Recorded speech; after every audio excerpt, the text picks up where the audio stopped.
From the news center outside the city of Chicago in the great Midwest, it's the Stranger Than Fiction news right here on The Fringe FM. I'm Vance Nesbitt.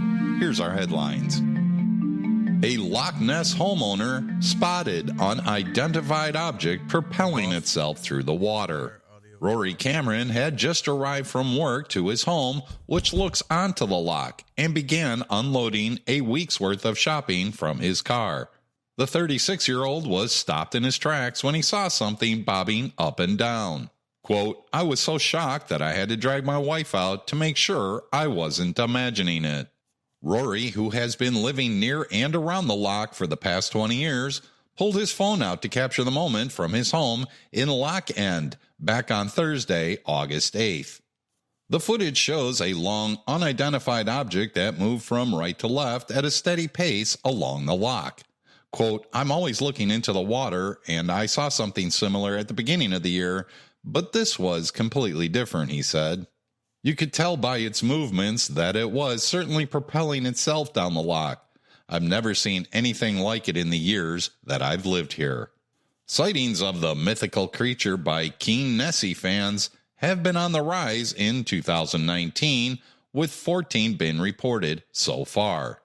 Despite Rory's fascination with the loch, he's not quite convinced that he caught the Loch Ness monster on film. You can see the video and decide for yourself at the Daily Record UK. And a man gets harpooned in the head on a fishing trip. A fisherman is lucky to be alive after he was shot in the head with a harpoon during a fishing trip in Brazil. The 27-year-old man was on a fishing trip when a 3-foot spear pierced his face last Tuesday, according to officials. Officials reported, unfortunately, they were not careful with the positioning and the distance, and the waters of the river in our region are murky, especially in the very dirty rainy season. The metal shaft, which was just inches away from causing more serious injuries or even death, was removed, and the man was released from the hospital last Wednesday. Source, the New York Post. And the European Space Agency wants people to live inside of moon caves. The agency wants input on how to send robots to the moon to explore the virtually unseen caves which could one day shelter humans. Last Wednesday, the Space Agency put out calls for ideas about how to navigate, map, and study these moon caves in future robotic missions. The campaign is one of many recent projects focused on the exploration of so-called lunar lava tubes, especially their potential as sites for future moon bases fit for long-term habitation by humans. Source, Vice.com. And time for this edition's Stranger Than Fiction Fringe Fun Fact. If you have 3 quarters, 4 dimes, and 4 pennies, you have $1.19. You also have the largest possible amount of money in coins without being able to make change for $1. This has been the Stranger Than Fiction news on the Fringe FM. Again, I'm Vance Nesbitt, news anchor and sorcerer.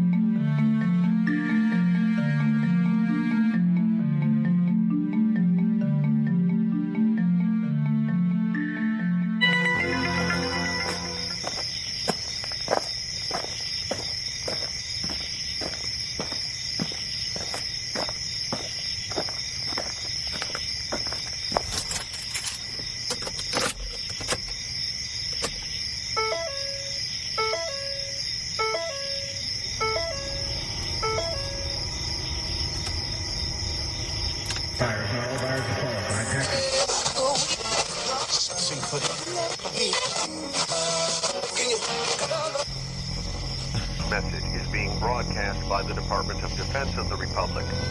At 2 a.m. Eastern Standard Time, multiple unidentified objects were confirmed to have entered Earth's atmosphere.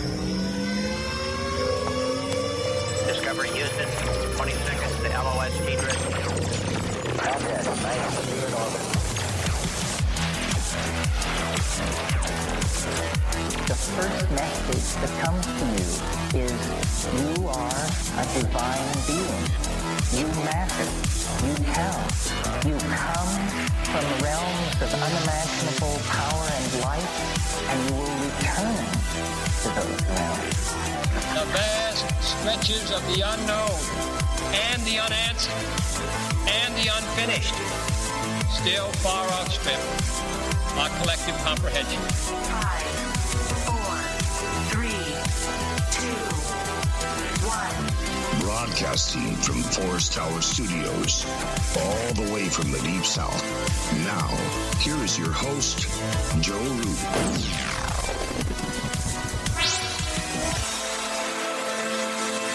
Broadcasting from a shack on a hill in the mossy creek bottoms of Cane Creek, Arkansas. This is Lighting the Void, and I'm your host, Joe Roop. It is Tuesday night, August the 27th. Jaap Van Etten is our guest tonight, and we are going to be discussing how to tap into subtle things like energy, vortexes, as well as how do we develop our inner sight. And Jaap is the perfect gentleman to be speaking with about this subject tonight. This is something that we haven't touched on in quite a while, energy, and how do we tap into it? How do we focus on it? And I know this might be considered a bit woo-woo to some, but over the years of my experiences and my study and practice, I found that this is very real. And so we're going to be tapping into that tonight with Jaap Van Etten coming up shortly. Also, don't forget that we have an event in Sedona hosted by the one and only Suzanne Ross, our very own Suzanne Ross. The Transcendent event in September, late September. You can go sign up there at sci-spy.tv/events and put in the code word LTV and get $25 off your ticket. So if you are wanting to have a transcendental experience and you've never had one or you're curious about one, this is the place and time to go. And if you're in that area as well. Also, the show is brought to you by GetTheTea.com. Get yourself defended, folks. I can't say this enough. Clean out your digestive system, your colon, all that stuff. It's garbage. It's trash. You need to clean it out. You need to do yourself a favor and also take this stuff on the regular so you can defend yourself from all those intruders that are getting bombed on top of our little heads out of the sky. And to defend yourself and everything else that kind of goes along with this, you need to also get the best CBD oil on the planet at ancientlifeoil.com. Ronnie McMullen's doing the thing right with Get the Tea and Ancient Life Oil and has been helping a lot of folks out with that. And if you go get your stuff there, tell them we said, hey. Also, preparewiththefringe.com. Don't get caught unawares. Go get your, I think it's a 2-month supply for $147. Anything over $100, you get absolutely free shipping over there. And they have survival equipment there, wind-up radios, water filters, camping stuff, you name it. It's not just the food, but the food is the best stuff over there at preparewiththefringe.com. Also, I want to say if you want to support the show, please do so, because we're getting towards the end of the month and we haven't quite reached our goal, so we could really use your help. Go to lightingthevoid.com, check out the donate button there, click it, support us. If you've been thinking about it, say, I've been thinking I might want to support Lighting the Void, maybe. Well, this is the time to do it because we could use your help. And if you want to take a journalistic approach to the UFO field, for God's sake, go to ufoseekers.com. Backed and supported by the Fringe FM and Lighting the Void. This is important that we keep a journalistic approach to this subject matter, folks. Give them a follow on Twitter at UFO Seekers and check out their best work at youtube.com/UFO Seekers. And if you've had a sighting, you want to report it, or you want to ask some questions about it, give them a call at 661-UFO-7889. Now, our guest tonight is Jaap Van Etten. Now, Jaap Van Etten has a PhD in biology with a focus on ecology, the study of the interrelationship between living beings and their environment. And over the years, his studies included the metaphysical and spiritual aspects of life, and he has also studied the human energy system. Now, during these studies, he developed inner sight and knowing into the unseen realms. He utilizes these abilities together with his knowledge to continue his study of the interaction between the subtle energies of ourselves and those of the world around us. He calls this study Metaphysical Ecology. Now, Jaap has explored hundreds of vortexes in the Sedona area to understand Earth's energy lines and power spots, and how they affect the human energy system. First website I want you to check out is lemurantis.com. That is lemurantis.com. Lemurantis, and metaphysicalecology.com. Also ucme.international. Those are the websites for reference tonight. And I want to welcome you to Lighting the Void. Jaap, thank you so much for coming out. I don't mean any harm by saying that most people consider this a woo-woo thing, but tapping into energy doesn't seem like it's logical to most people until they actually try to learn how to do it. And eventually we develop our own ways. But the one thing that I wanted to address is feeling energy, right? Because people are thinking, some people think that's impossible. The ability to look beyond and to see beyond the physical five senses is explored. So there is definitely a lot of change, and I believe that change will only increase. Some of the biggest questions that I get asked are, how do I feel energy? Or how do I know that I'm tapping into something energetic that I'm not used to? Some people say, well, I get a chill up my spine, or I have some type of transcendental experience. Really though, how do we tell if we're starting to tap into energies that we aren't used to tapping into, like say the energy of the body or the energy of a vortex? How do we know what happens when we start to feel these things?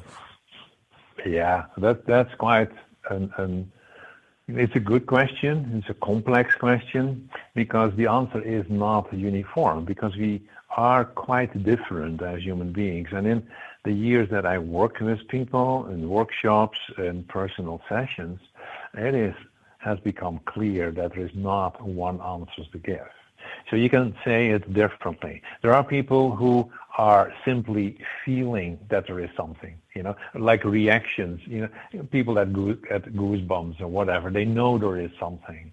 There are people who feel right away, it's like there is something this or there is something that, or this feels different and that feels that. They can't explain it, but that's what they experience.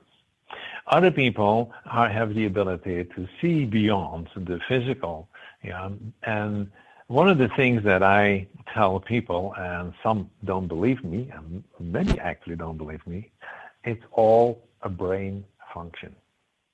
And suddenly I bring it back to science. If we look at brain frequencies, we begin to understand that there is a much wider variation than most people believe there are. We all talk about the active daily frequencies that we call beta frequencies. The relaxed one, which is alpha, meditation, and dreaming is theta. And deep sleep without dreaming and deep meditation is delta. Many people have heard of those frequencies. There are far more frequencies. And we begin now to discover that. And not only that, it turns out that it's linked to different ways of seeing the world beyond our senses. So to put it very simple, it is not a woo-woo. It is something that we have not yet developed, and people begin to develop it. Now, one of the ways that I see that development is stimulated is through meditation. But it's not only through meditation. I see people work with crystals or crystal skulls. They work with many different things simply because they begin to become aware that your connection with those energies are stimulating, whether we know it or not, but that you can make it visible through brain scans, are stimulating your brain. And now they are more and more willing to do brain scans to see what happens to people under different circumstances. It becomes more and more clear that it is a brain function, which means everyone can learn it. But it is not, with everything that if you want to do let's say a sport that you have never done before, you have to put in time, to train yourself to become better and better and better. And it is so funny in a sense that as soon as it comes about physical, we have no problem in understanding that you need to train in order to become good at something. But as soon as we talk about brains and talk about subtle energies and training, then people say, nah, I can't do that. Well, why is that? Because we have learned to believe what science is telling us, and science, as you may know, has separated spirituality and physics. Actually, Descartes did that. Unless he is always the one that is named as the separation between those two. But in reality, it has always been together in the past, and in certain traditions, it's still together. There's no true separation between that. And I believe that every separation that you bring in is nothing more than a mind construct. So it is, are you willing to train? And when you're willing to train, you develop skills, and when you develop skills, new worlds are opening for you. I got you. I think it's fascinating because that is what happened to me, from a scientific approach where I feel squat. I couldn't feel anything. Right.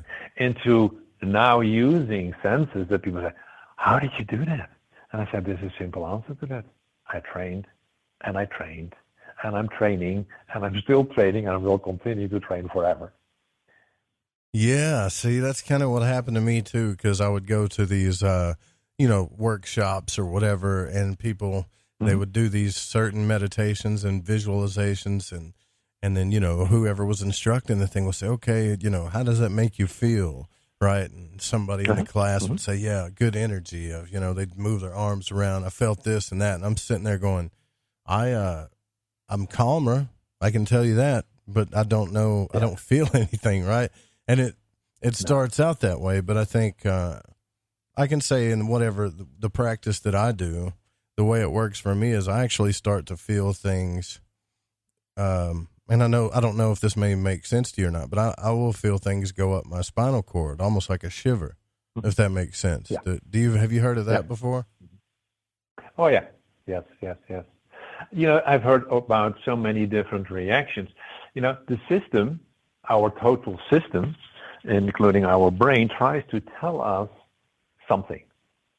But since we have not developed enough the translation ability of things that we receive, it doesn't know how to give us a message that you are receiving something.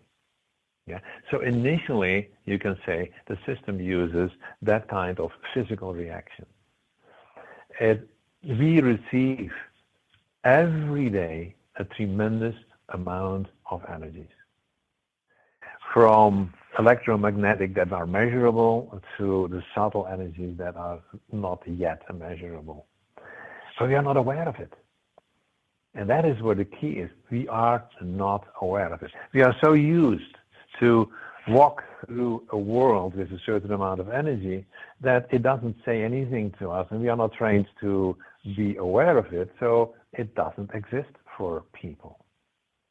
Until something feels totally different. For example, when you do the meditation, as you just said, you co-create with a group of people a certain amount of energy, and suddenly you experience something.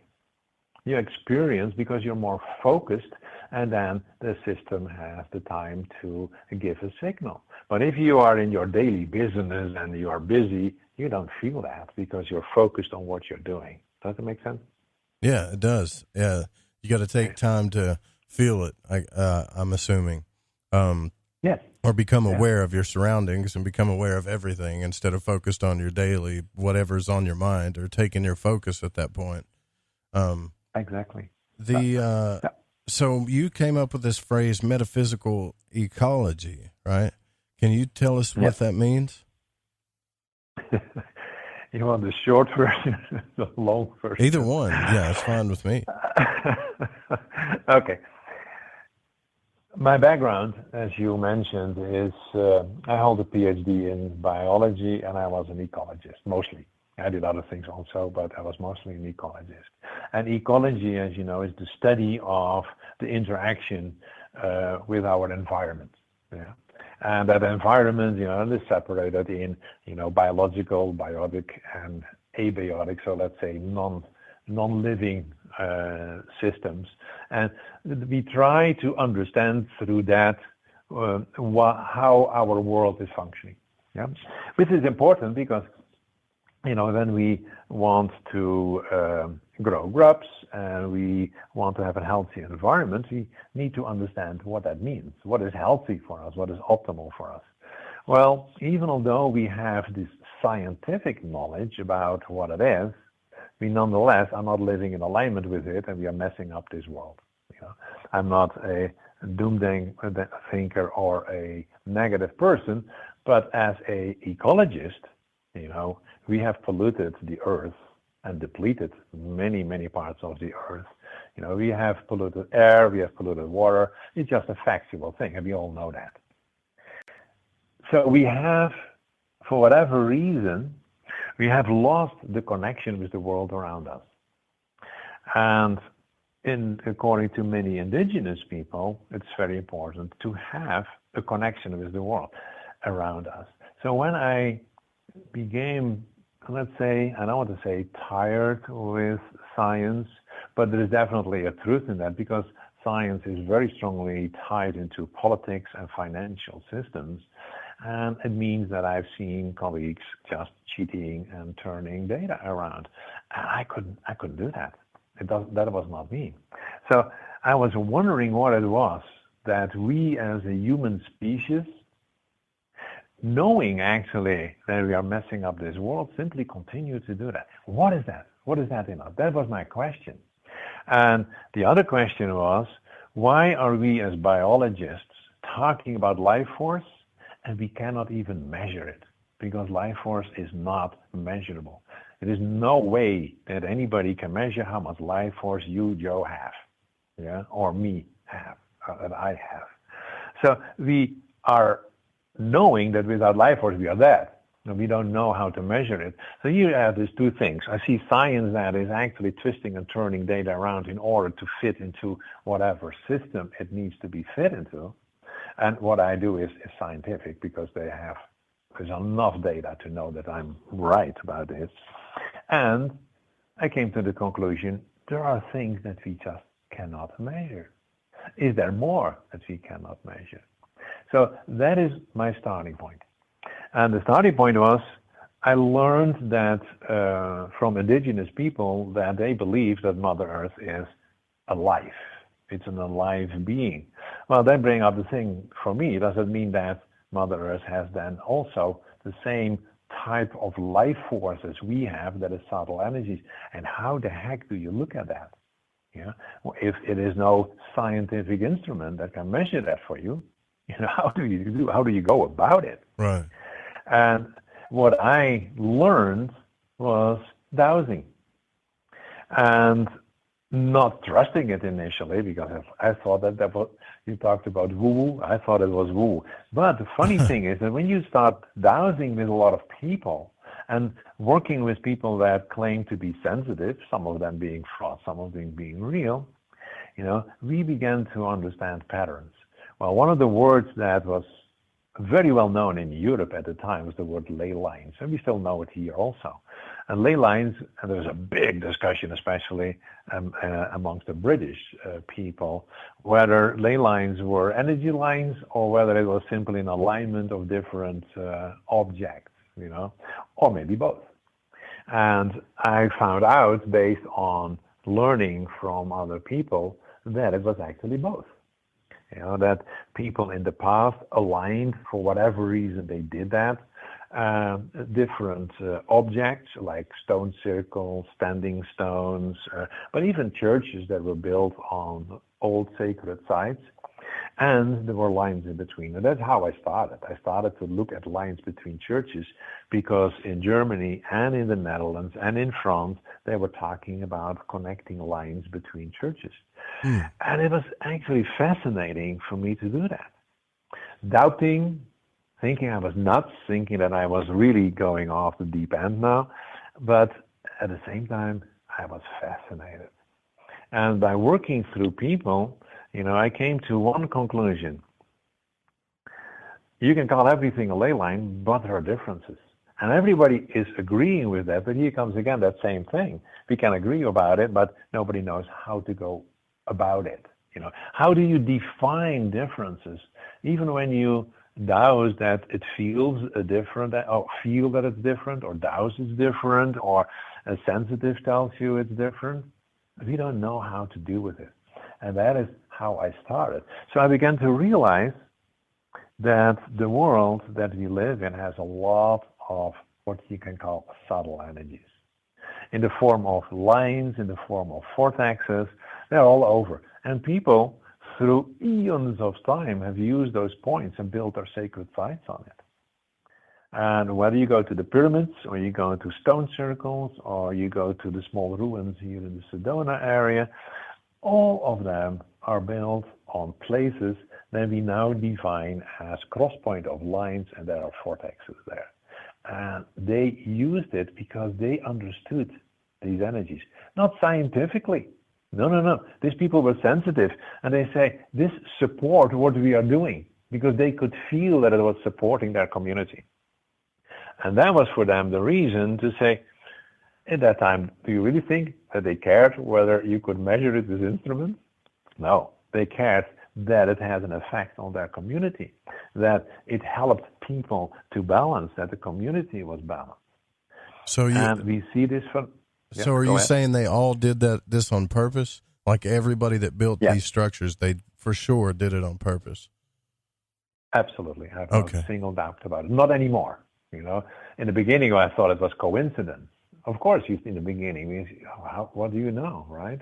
Yeah. But no, nowadays I've studied it throughout the whole world, and many other people with me, and there's a lot of people that have written books about it. And you see that they may define it slightly different, but they all talk about the same phenomenon. So that was the beginning of understanding that in the past they were looking at the world in a different way. So here we have energies, and people were interacting with that. And now we also know that there's all kinds of subtle energies in our own bodies, and we can talk about that in length because there's very fascinating stuff. Please. And then the question was for me, do they interact with each other? Well, there is the beginning of metaphysical ecology. So it's this ecology where we include the subtle energies as much as is possible, and that what is not visible to our human eyes. Yeah, and that is not so surprising because you may know, this is science, that the eyes can see a very small fraction of the vibrations that are all around us. We see an unbelievable small part of this world, and we believe that that's the whole world. And this is pure science. You can look at the range that we can see, what we call the visible light, which is a very small part of the total electromagnetic spectrum, which is a very small part of the total number of energy that even science is defining. So we perceive with our eyes a tiny fraction of reality, and we have convinced ourselves that that is the only reality that exists. Right.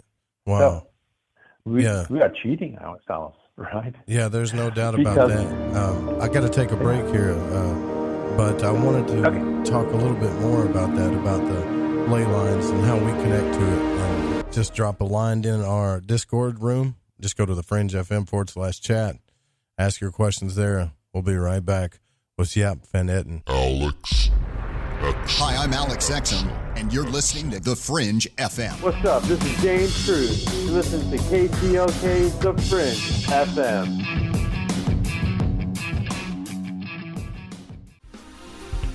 Right, me old Chiners. I know it's an ad break, but before you lot shoot off and make yourself a cup of Rosie Lee or whatever else it is you're going to sling down your Gregory Peck, you need to listen to me bubble. If, like me, you found your way to light in the void via a downloadable podcast, you might want to take a butcher's at the Fringe FM Wind and Kite. You won't Adam and Eve how many other shows there are or what they rabbit on about. Ancient history, conspiracy, the consciousness, the esoteric, the occult, metaphysics, parapolitical, ufology, technology and spirituality to name but a few. They got featured hosts like Ryan Gable, Jeremy Scott, Alex Exum, Tim Doyle, Cortana and Gigi, Susanna Ross, the Reverend John Polk, Michael Deacon and J.D. Lewis. You might find yourself listening to the thoughts and theories of the author of the fish you just finished reading.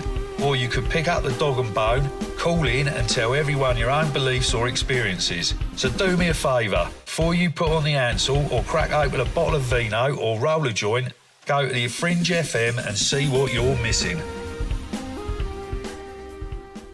So, have you heard of heavy metals? I'm not talking about the heavy metals in the junkyard. I'm talking about the heavy metals that build up in your body. Heavy metals in your body can make you feel sluggish, fatigued, and just plain off. Why not try Life Change Tea at GetTheTea.com? Cleansing your body and making you feel great. No, not cleansing the outside of your body, but cleansing the inside of your body of intruders that sneak their way into you and set up an intruder camp. Life Change Tea helps remove unwanted intruder camps. Brew it, steep it, and drink in the results. Tastes great, so you can create a new health habit. Our tea loves to help people. It just needs the chance. So order yours today by logging on to GetTheTea.com. That's GetTheTea.com. Our Life Change Super Strength Tea is waiting. This could be a beautiful relationship. Take charge of your health. Order at GetTheTea.com. That's GetTheTea.com.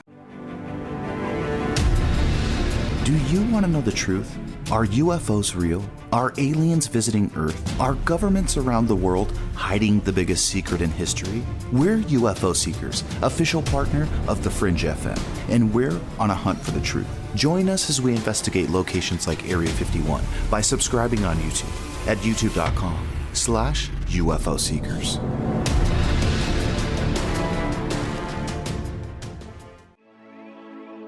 The Fringe FM isn't just a radio station. We also provide services for all your audio production needs. If you're interested in live radio or pre-recorded podcasts, we're here to help. We even do audio enhancements and voiceovers if needed. If you want to do a podcast or live radio show and even want the option to syndicate on terrestrial radio, from simple audio file enhancement to live production and call screening, we have you covered. We have worked with some of the best professionals in the business in order to provide coaching instruction for content creation, show structure, and more. Contact The Fringe Digital Media for more at info@thefringe.fm. That's info@thefringe.fm, or call 501-777-5631 for a consultation. Hey Google, I would like to become more intelligent about the unknown world around us, but I don't have time to read or go to school because I work all the time. What do you recommend? Try listening to Lighting the Void. It's the best way to become more intelligent about the unknown world around us. Besides, I happen to think Joe Roop is the most handsome voice in radio. Listen Monday through Friday 9 p.m. till midnight Pacific time on the Fringe FM. Plus, you will hear a bonus feature called The Stranger Than Fiction News. Reported by Vance Nesbitt, news anchor and sorcerer. With all this information in one location, you are guaranteed to be more attractive to others in your social circle because you'll beam with intellectual wisdom. Yeah, I think I'll try that.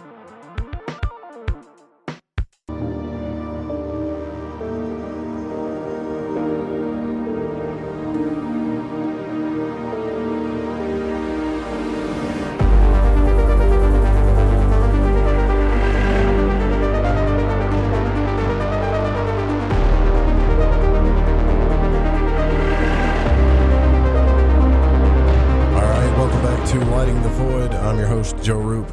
Listen, don't forget the show's here for you Monday through Friday, 9 p.m. Pacific to midnight, right here on the Fringe FM only, exclusively live on the Fringe FM. And, of course, the archives remain free as long as we continue to get that support that we always get. We'll always keep that stuff up for free, just in case you miss anything. And tonight we're talking about the metaphysical realm, metaphysical ecology, energy, inner sight, and more, with Mr. Jaap van Etten. And, before the break, you were discussing how you got into this, discovering, questioning things like ley lines and stuff. You know what I found interesting, and I'll just make this comment, it's kind of off subject, but these apps that Google made and these other companies, they would make, they had these games where you interacted in the real world. In other words, you would go to places and, battle and stuff. And I've seen people do it in their cars or whatever. But what I found was interesting that even those games were leading you to places like churches and cemeteries and other places that had ley lines. And so I wonder just how many people actually know about these energetic structures. Have you ever wondered, like, how much does the government know? How much does, I don't know, maybe some secret societies know about this stuff? Is there something that they're not telling us about this? You know what I mean? Oh, yeah, I'm absolutely convinced. This is not a secret. The knowing that there are lines and that different lines have different functions as connected to different energy systems with different kinds of information. Oh, absolutely, that has been known and is known by governments, by secret societies, by many different groups and people. It is known by indigenous people. So there are a lot of people that have written books about lines that they call ley lines, and some believe that they are ghost lines, that entities that are not transitioning but stay connected to the earth are using those lines. There are all kinds of stories and all kinds of theories about them. But what is fascinating, that if you really begin to study them, either through feeling, sensing, dowsing, there are many different ways you can use, that we begin to understand that these lines have an effect. Let me give you an example about the discovery of one of the many lines that are forming grids, a grid system. And it's called the Hartmann grid. There was a doctor who was actually basically studying the potential difference on the skin of his clients. And he let, at a certain moment, one of his test subjects walk through a room. And what he noticed is that they call it a galvanic response, but that the skin response changed at certain intervals. So he became curious, and he let this person walk through space, and that is how he discovered one of the basic grid system called the Hartmann grid. That is a purely, you can say, it's a scientific discovery. The only funny thing is you cannot measure the lines, but what you can measure is the response to the lines through this galvanic skin response. Yeah. So that is actually one of the more scientific approaches to what lines can do. Well, there are many more lines. It was, for that person, was very sensitive to that particular grid, and that's how it was discovered. There is another doctor, Dr. Curry, who discovered the Curry grid. So there are a couple of those energy lines that of which we cannot measure the energy, that are discovered by scientists in an indirect way. Now, we have done things with the same response, because there are nowadays instruments that can measure your meridians. It's all in indirect way, and all has to do with galvanic response, so skin potential differences. And you can give, for example, a person who can meditate a crystal in her or his hand, and you see that the response is changing. So indirectly, we can prove that certain things have an effect on us. That doesn't mean we do understand it yet. We at least know that it exists. So using that information, like for example, the Hartmann grids, you can train yourself through dowsing, through being sensitive, to at least have a reference point. Wow, this is this grid. And you can use the Curry grid. And there was another scientist called Banker who found the Banker grid. And that is how different grids have been found. And there are people that have found them in different ways by making certain observations of certain lines and found other grids.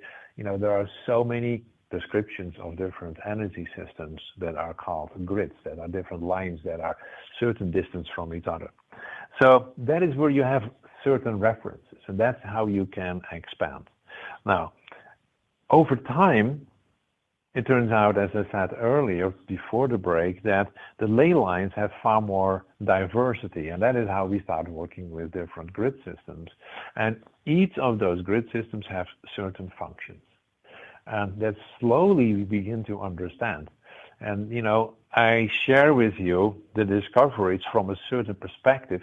I'm not telling you the truth. I'm just sharing with you how we come to certain conclusions, and we as those that I work with. And slowly we have built up an understanding of many different grid lines. Now, if you are a sensitive dowser and you use other sensitives, you can find methods to measure the width of those lines and the height and the depth in the earth, because they are all at the surface of the earth. And sometimes they're a little bit more above and sometimes they are more below. And then you can find the differences, define the differences, and that's how you can define grid systems. Now, then, when you have that reference system, I put that in a book called Gifts of Mother Earth that describes those different things. And there are now an increasing number of people who use that information as reference points for their studies. But now you go to practical things. And, okay, that's all beautiful. It's all theory. It's all coming from this funny dude with a couple of his friends. Is there any reality? And then you go to and you look at what we call sacred places. And then it turns out that all those different grid systems that you find are all tying into those different sacred places. And then it is obvious that those people in their way, with their sensitivity, tapped in their unique way into the same systems, using them for the benefit of the community. And that is how I'm beginning to trust that what cannot be scientifically measured with instruments other than indirectly through responses and through the feelings of people, I begin to trust that this is something that's worthwhile to study. You know, this is our energetic environment. We live in a sea of energies.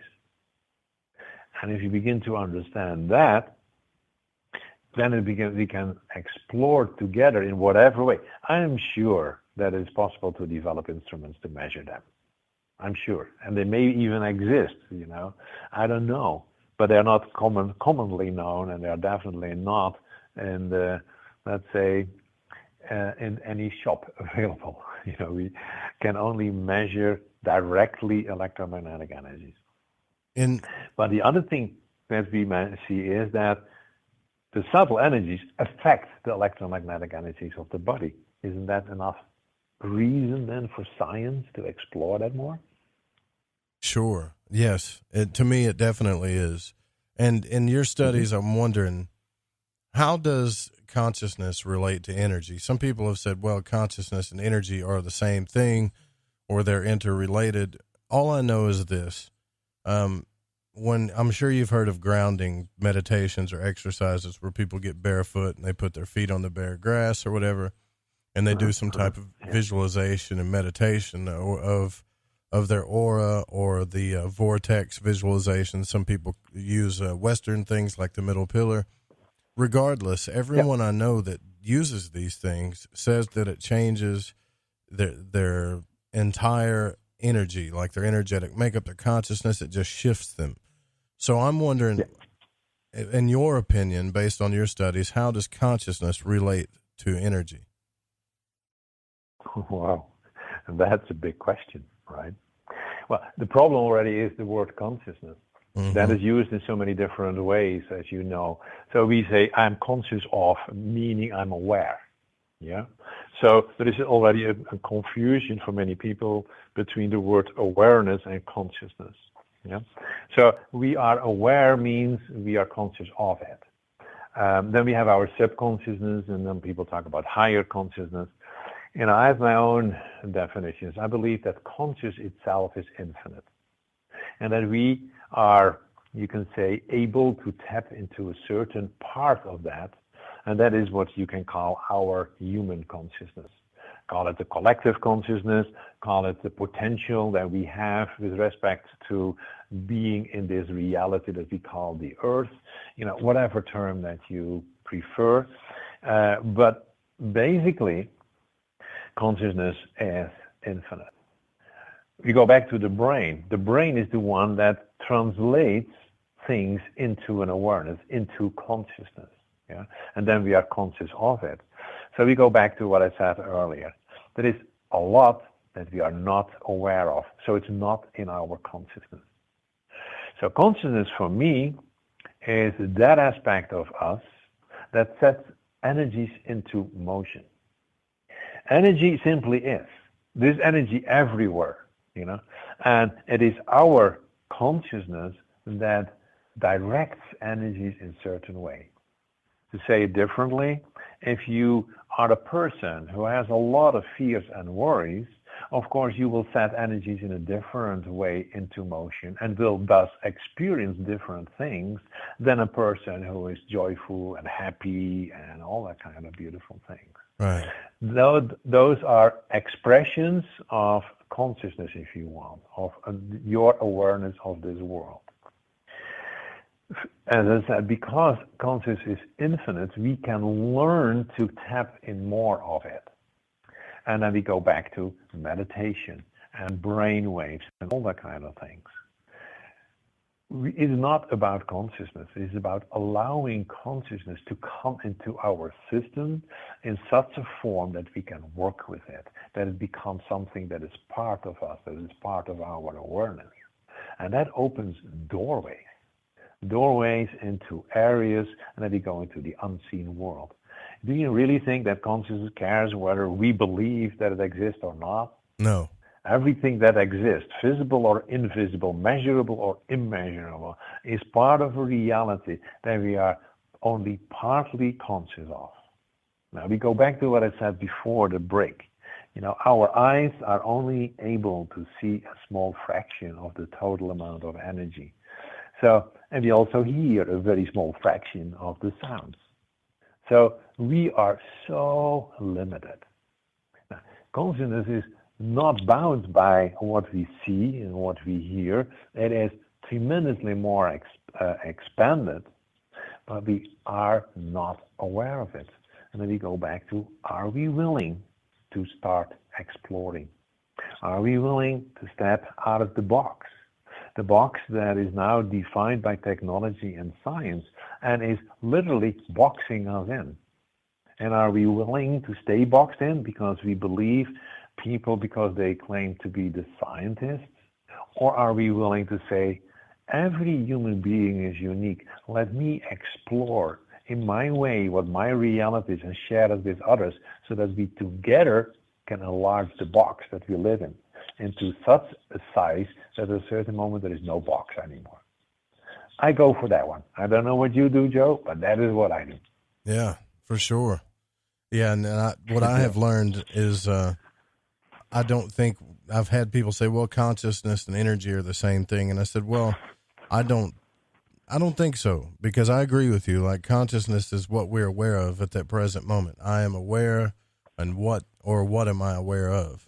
And a lot of times we're not aware of certain energies until we tap into them, and then we become aware of them. And the brain, when it dreams or when it has, you've had crazy dreams. We all had crazy, crazy dreams, but the brain doesn't know the difference. It has to put something in your body chemically to paralyze you so that you don't act out your dream. So there really is, and then that makes you wonder, what's reality? And then you get into that stuff. So I do think that what you're talking about as far as energy, though, once we start figuring out, hey, there's denser places with energy that's more dense here, whatever, that it does show us that there definitely is an unseen realm, a metaphysical realm that's not just a concept, that actually exists, Yes. And in a sense, everything is energy. Because as soon as I said, consciousness is aware, it sets things of infinite potential into motion, into what we then are perceiving as energy, form, whatever, So everything that we see as solid is in reality energy, right? So this is one of those funny stories. People say to me, oh, how can you say that? This wall, and then they bang on the wall. You see, this is very solid. I said, well, yeah, that's true, but go back to science. And science will tell you that it is 90-something% empty space. I think 99 point whatever percent, So it is actually empty space with a little bit in it. And they say, well, how can you then see it as solid? It's because the eyes are cheating us. Yeah, the eyes are looking at vibration, and as I said, a very limited amount of vibration, so we see it as solid. And then people say, but if it's so open, I should be able to put my hand through a wall. And I said, in theory, you are able to do that, but in practical not, because your electromagnetic energy system and that of the wall are simply pushing each other away. So that's why you can't go through the wall. But it is, there is actually science is saying that if you sit on a chair, we actually don't sit on the chair. We are sitting a tiny fraction of that chair because it is pushing each other away, So these kind of things are funny because it is and joyful to play with because it's actually science that we are talking about, But we are believing it's solid, we don't see it as energy, and that is a part of the box that I'm talking about. So everything is energy. So it's our consciousness that needs to deal with an existing world, trying to interpret it in a way that we can go beyond what we are now stuck into. That is what I see happening increasingly. We are shifting our boundaries about what we are believing, what we are willing to work with, and I think that are exciting times. Yeah. Yes. I agree with you as well. It's very exciting for me as well, and to others too, because it's what everybody likes to talk about, whether they've had an out-of-body experience or they've actually realized that they manifested something for the first time in their life, or they keep having synchronicities over and over again. Everyone is starting to be drawn to this thing, whatever it is, energetically, to their higher selves, I believe, at all times. Yeah. Yeah, it's in that. Let me say it differently. You started somewhere saying that we are spiritual beings having a human experience, right? Right. And you mentioned it somewhere in the beginning. But that's exactly the point. If you believe that you're only that human body, then you will always be limited to the belief that you are this human body. If you are open for the fact that we are spiritual beings, suddenly it opens the door to look beyond the physical. Then the next question, of course, is what does that mean? What does it mean to be a spiritual being? It means that we are actually, you can say, a vibrational system that goes beyond and is independent of the physical. I always say, in fact, we are two beings. We are the spiritual being, and some people call that the soul or the high self, whatever term people are giving it. And we are this physical system. And both have the mind of their own. Well, how can you create a mind where those two systems are working together in such a way that you can, become that spiritual being expressing itself through this physical system? That is actually the most important question, because if we truly are spiritual beings who incarnate, as it's called, into a physical body that we call a human, we came here to do something. And we have totally forgotten what the heck that is. So that is why we are searching, because somewhere we know that we are here, and that we are a little bit more than just this physical system. And more people are beginning to understand that. I also understand that the religion is not really giving us the answer. So we need to be willing to explore and help each other to explore, to show that you do. And that is what I like what you're doing, is, bringing stuff forward that helps people to think and to find out more about who they are. Because we all have to find our own uniqueness, and we need to help each other. Nobody is supposed to be the same as somebody else. We are all unique, and we have to find that uniqueness. But we cannot do that alone. We have to do that by sharing, by exploring, and by the willingness to go beyond the limitations of the physical system and of science and technology. Because technology is making us lazy. Yeah, for sure. Yeah, it definitely is. It's made me lazy big time. I get hooked on Netflix too much, Netflix, my phone, everything else. And nature's out there just beckoning, like, hey, when's the last time you came out here? Check this out. Yes. But let's be honest, if due to all this easy communication device, why would you choose to develop certain skills like telepathy? And because people don't even believe in it, let alone that you are willing to do that. Grab your phone, call somebody else, That is it's preventing us from exploring more of ourselves because we are hooked on to our tools and gadgets. I use them too, don't get me wrong, because I see the benefit from it. It's not that I'm against it, but it is also too much for what we actually need to do in order to reconnect to who we really are. Absolutely. And that brings to another subject that we can explore, because I think we need to go to a break, something, isn't it? Yes, and I do want to explore vortexes, and I've got a couple of questions about that as well. Also, how do we identify our energetic nature in our human body as well? You can also call into the show if you'd like. It's 1-800-588-0335. You can text in, or you can hit us up in the chat rooms. We'll be right back with Jaap van Etten.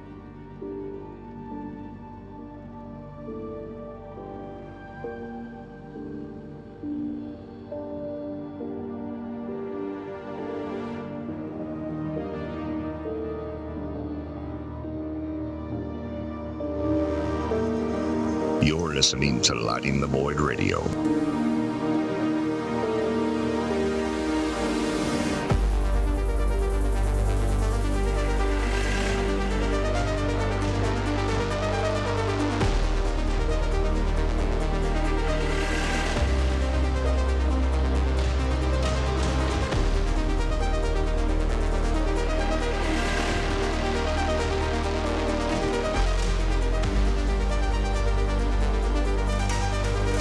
Howdy, this is Catalina, and you're listening to Lighting the Void with Joe Roop.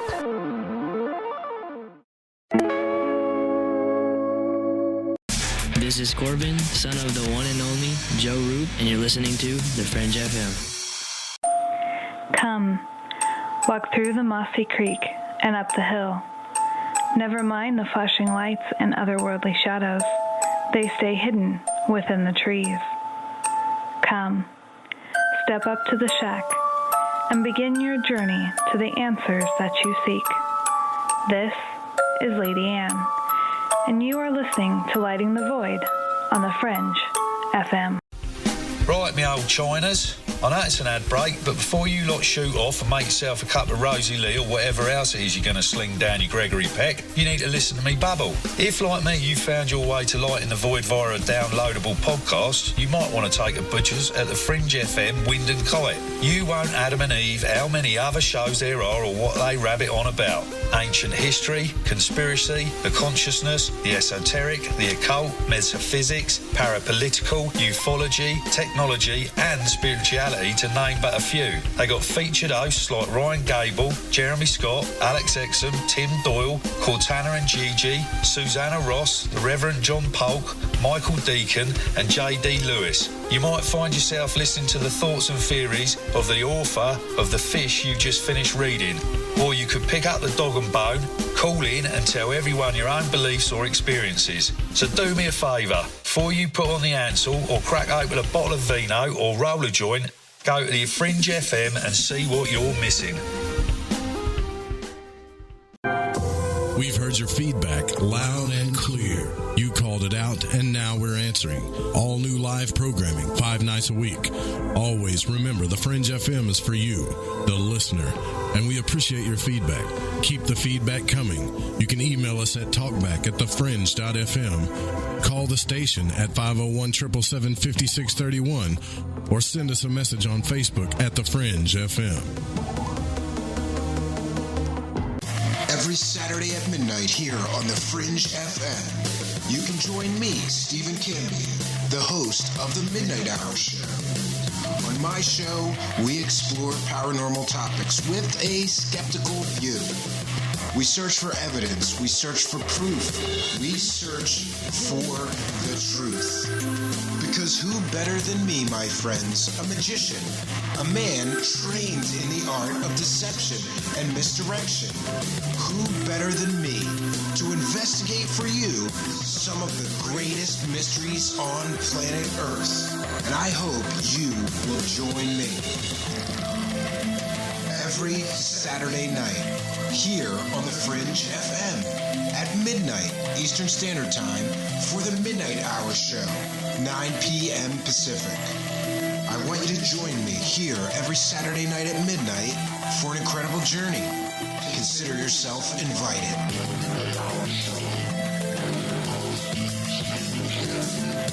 Brand new episodes of The Midnight Hour Show, available exclusively every Saturday night here on The Fringe FM. Consider yourself invited.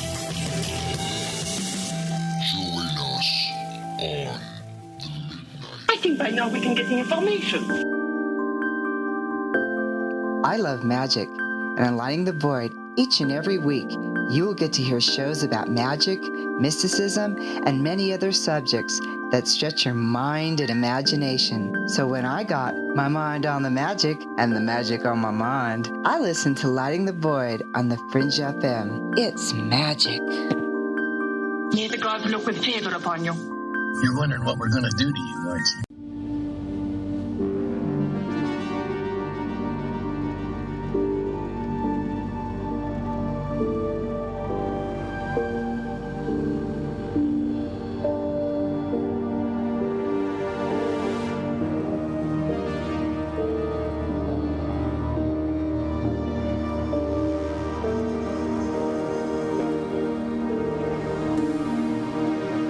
Welcome back to Lighting the Void. Tonight we're speaking with Mr. Jaap van Etten, and I didn't really bring this up, but I want to bring this up real quick about you, sir, that you do have some books that you wrote. You've got, what do you have, 4 books out now, I believe? Is that right? 5 even, yeah. 5, okay. One that really got my attention that and I wanted to look at some of these books was, and I think this is the latest one you wrote, which is Dragons are Guardians of Creative Power, Becoming a Conscious Creator. Now, that gets a lot of people's attention for one reason and one reason only.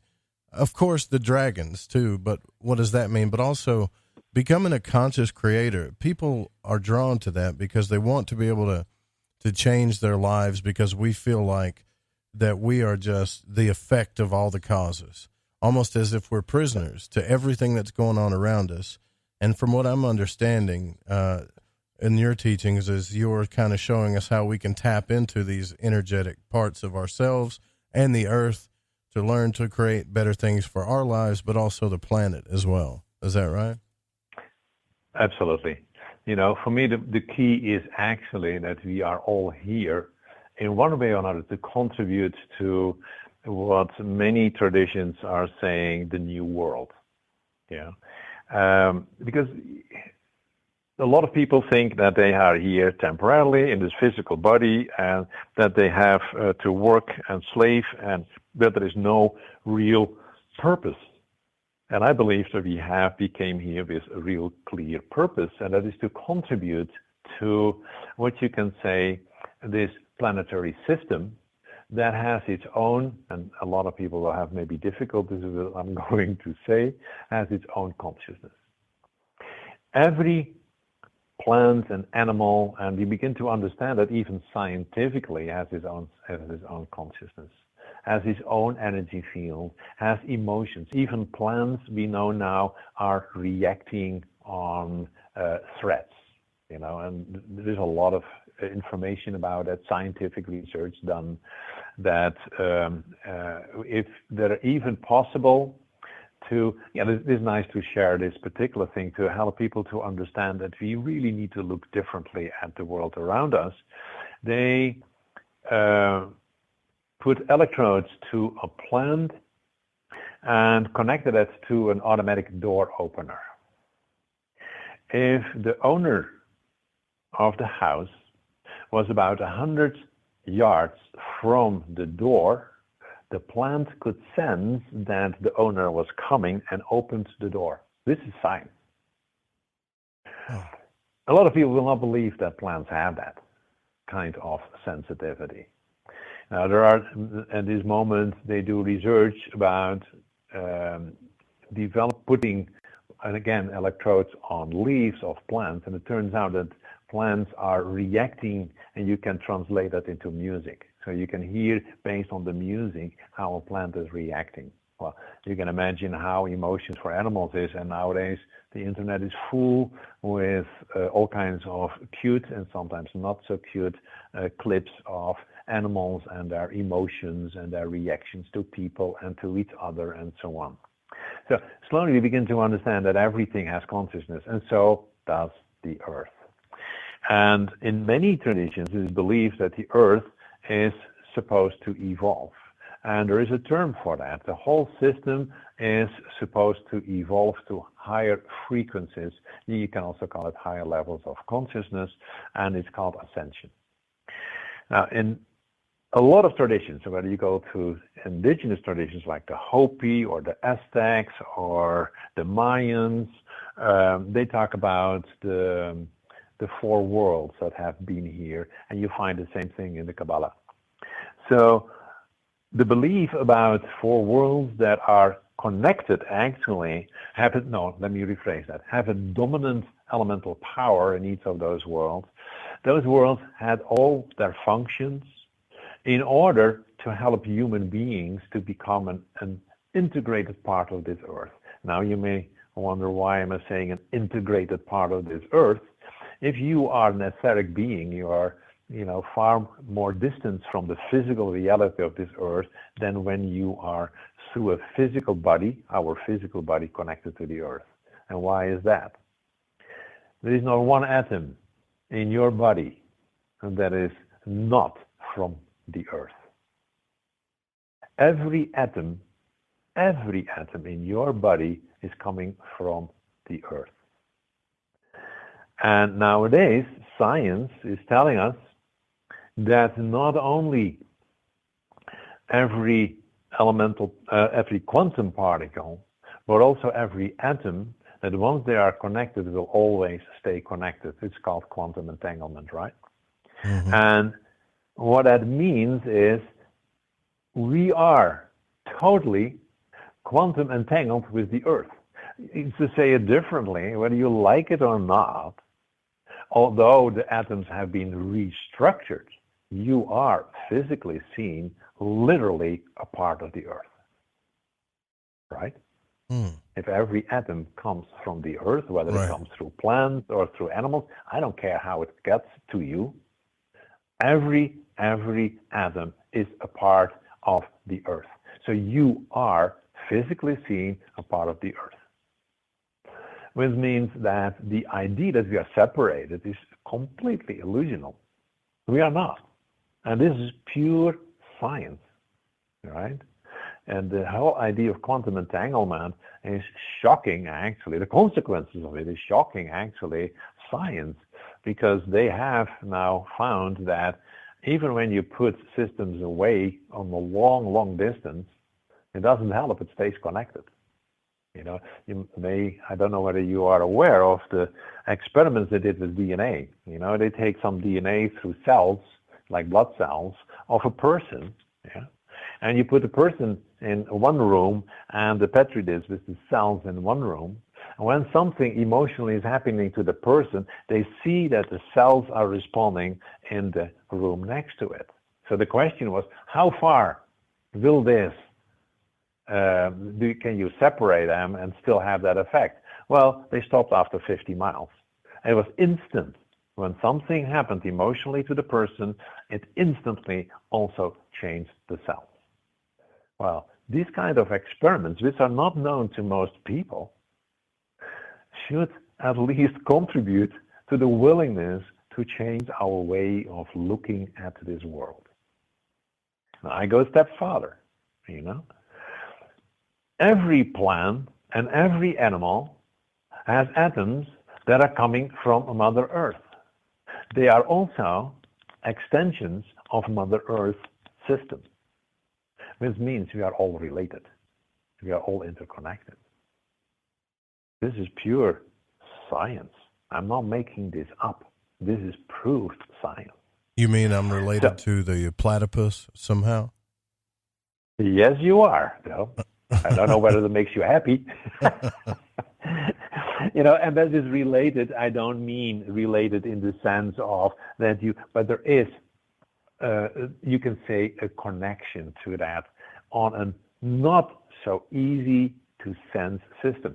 A lot of indigenous people, especially in the past when their traditions were not so corrupt, they were aware of that, and that's why they believed in animal spirits that were helping them, because they were very aware there was no separation, that animals were giving messages. Now, a lot of people begin to believe that again. You see books with about animals speak, like Ted Andrews, I think, wrote that book, and people look at that. Oh, I saw it, this and that and that. What does that mean? Well, yeah, you can go too far in that also. I'm very aware of that. And don't underestimate the unbelievable connection that exists between all physical systems. That means we need to relook at the world. We need to. So all those expressions are contributing through their own way of experiencing reality and responding to it, to what we earlier talked about, the energy fields that is connected to Mother Earth. You mentioned the aura. We have our aura and energy field around us. Every plant, every animal has an aura around us, and they all interact with each other. Well, if you realize that we are physically quantum entangled and all our energies are interacting with each other, aren't we not in one way or another one system? Right. And that is metaphysical ecology, where we begin to understand we are one system, which means that if we are not taking care of Mother Earth, we are not taking care of ourselves, and ultimately it will lead to our demise. And it's not doom thinking, it's simply reality, So it is that different way of thinking is that what we need. Well, they got us polarized on that, though. I mean, I don't mean to cut you off, but the media has us so polarized on this subject. You see people fighting about this all the time. Is there global warming? Is there climate change? Is there pollution? Are there chemtrails? Oh, this is not real. This is real. And we're not doing anything. We're just sitting, just yelling at each other about it. And even the scientists supposedly don't agree on this. So to me, wouldn't it be safer to assume that we just need to take care of the place instead of trying to figure out what's real or what's not? Well, the discussion about what's real and what's not is already indicating how disconnected we actually are.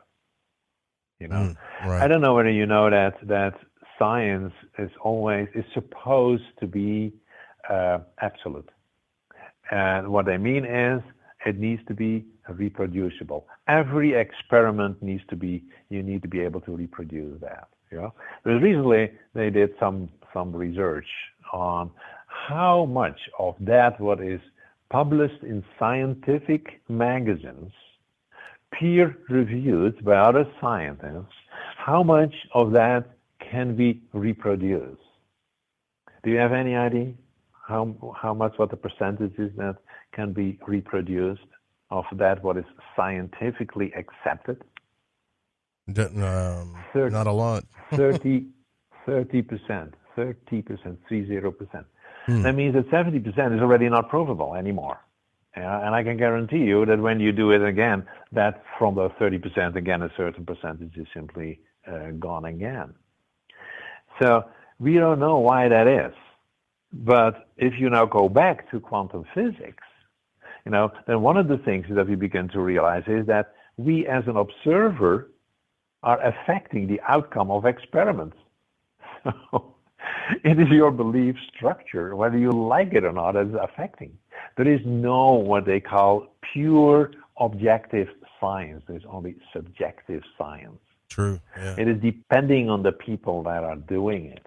So that's why you cannot reproduce it, because a part of it is if you are critical, you may get a different outcome.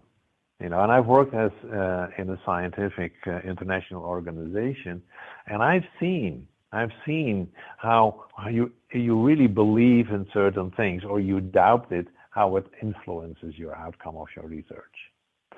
And scientists don't want to hear that because that's not according to their standards, Actually, when I'm talking about hard science, the 30%, because if you do science that is on psychology, it's only 17% that is reproducible.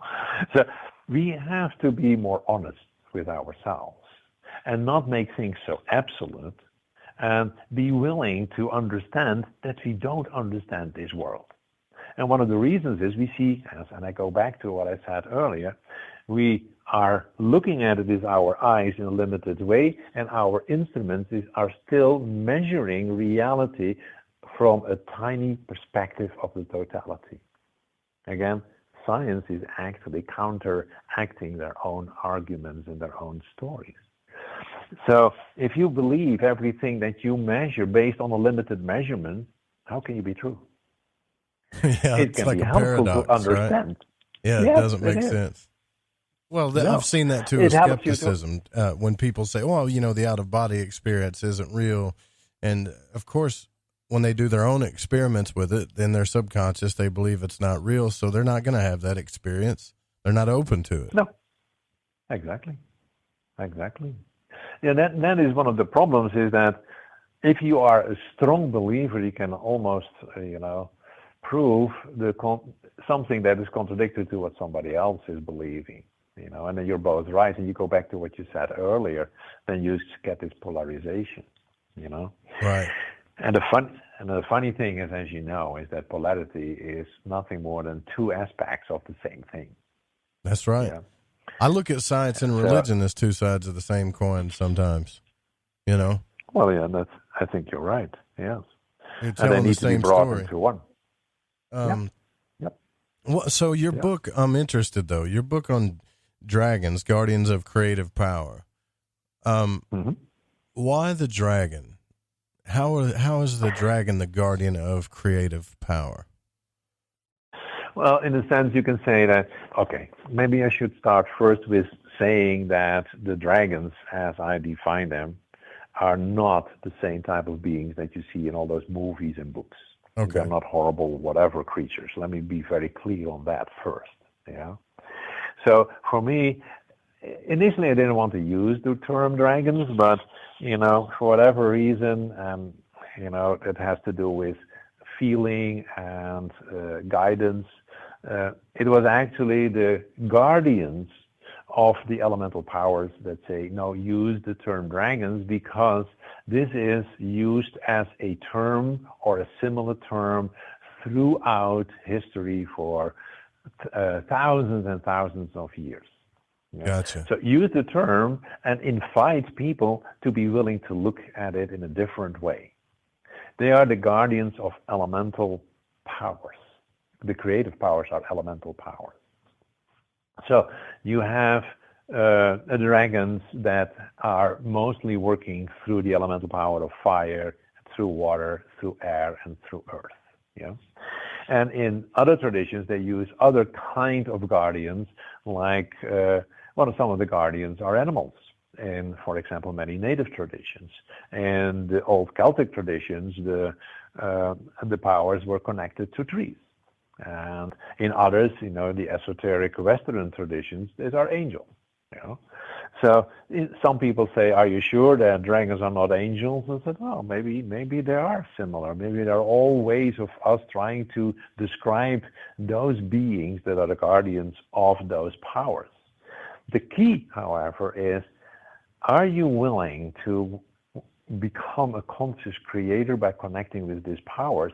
And then whether you call them dragons or angels or animals that are the guys, I don't care. Or serpents, I maybe? prefer still Serpents, yes. In some traditions, they were called the serpents, yes. And some people believe that serpents and dragons in the old days were actually similar beings, you know. So in old traditions, as you know, the creation stories it always had to do with the primordial waters. And in many traditions, the primordial waters had the power of dragons or snakes, yeah, and the serpents. So that are the traditions that you find all over. And actually, it changed more towards dragons. Now, what I personally believe is that there was a time that people still were more aware of what you call subtle beings. And if you understand that they are able to give you information of how to work with creative power so that you can create whatever you want to create, you may understand that by the time that people were not so high in their consciousness and wanted to do that for their own personal gain, then the dragon said, that's not what we are going to do. And whether you call them dragons or something else, from a certain perspective, it doesn't matter. Sure. I prefer still dragons, right? And that is why, they became angry about it, and that's the beginning of the change of no longer being able to work with them. This is Western stories. You know that all negative stories about dragons are Western stories. And if you go to the East, dragons are the ones that bring luck. Dragons are the ones that are important for the energy flows in the earth. They believe that the dragons are the ones that created it, and there are other people that believe that as well. Yeah. So it is all, again, depending. If you go to China or to Vietnam or to Japan, they honor the dragons because they are the ones those people still know that they are the ones that can help them to create what they call prosperity. Of course, they go more into the prosperity things. But what I believe is conscious creation is helping is able to be a creator for the greater good of all and not for personal gain. I go back to the earth. When I work with any type of animal, for whatever reason, and right now I'm doing a lot of work with the whales, in order to understand them, I study their grid systems, the lines that hold their consciousness and the information that make them who they are. It's called morphogenetic grids. We have morphogenetic grids because that is the framework, the matrix, whatever you want to call it, that makes it possible for us to be who we are. And DNA is tapping into that one and translates that through, as we describe it in science, right? So those information fields are needed for any species to exist. And anybody who is sensitive or those can find them. If you want to understand, truly understand a tiger, go to the grid system that holds their morphogenetic information and you learn to understand that species. Yeah. There are stories about certain shamans that can do shape-shifting. You can shape-shift if you are tuning into or attuning to the morphogenetic system of another species. Yeah. And believe me or not, this is also science because the Russians are now able to get the vibration of the DNA of a certain species, bombard another species with it, and the DNA is changing. And they did it with salamanders and frogs. And they bombarded a salamander egg with the frequency of the DNA of a frog, and the salamander egg changed into a frog. This is science. We need to rethink a lot of things that we thought was fixed. I know some people may not like that because suddenly our world is not as fixed as people thought it is. And for some of them, it may be a little bit scary. Well, I think it is just exciting. So back to that. If you want to study also animals or beings that you cannot see, check whether there's a morphogenetic grid. And if you find that, and you can learn that again, you can train yourself to do that, then you can pick up more and more information. And that is how I studied the different dragon species. And there are 45 species that all in different ways are helping us to work with the creative elemental powers. Now, you don't need to connect with all those species. You don't even need to know it. You need to be willing to say, whoever the guardian is and whatever dragon that's helping me in a meditative state, ask them to help you to create what you want to create for the greater good of all. If it's pure for your own ego, I can guarantee you those beings will not help you. Do you subscribe to hierarchies like angels and angels that go down to, I guess, intelligences and then elementals and that type of thing, that Western style of hierarchy, or do you just tap into whatever you feel? I definitely do that also, but yes, angels do exist for me. Yeah, it is. Actually, the angels are also connected to the elemental powers, but the angels go into what I call consciousness aspect of it, and the dragons help us in the physical reality. Ah, okay. Yeah. So you can say that, and I go back to our limited view of the universe, again, we look at this universe with our physical eyes. We say, there are planets, and there are solar systems, and there are galaxies, and all that together forms the universe. And nowadays we talk about multiverses, right? But all those systems and all that we know is based on that what we make visible. Whether we use instruments or not, those instruments are just extensions of our eyes and are still a limited way of seeing it. I think there is so much more that is not visible with our eyes that contains a tremendous amount of other beings and other levels of consciousness and even systems that we cannot see. I think there are galaxies that we cannot even see. Yeah. And, I don't know. I have no proof for that. But I know one thing, when you go to Mother Earth and all the beings that live here, that there are grid systems of beings like dragons and unicorns and what you can call angelic beings. There are grid systems for that. We call them devas, and if they are connected to the earth. But the devas are nothing more than earth angels. Yes. So all of that is there. It's there. Learn to work with the energies of Mother Earth, and all secrets will be revealed. That's a beautiful Fantastic. sentence, isn't it? I want to ask you a little bit more about that too, about this anthropocentric point of view that we have, and how we can tap into the earth more. And most people are like, "What, Joe? You're talking about tapping into the earth? And that's unlike you." Yeah, well, there's more to me than you all know. But we'll be right back with Jaap and Etten. Stay with us. Okay. To call Joe, pick up the phone, dial 1-800-588-0335, toll free from the United States or Canada.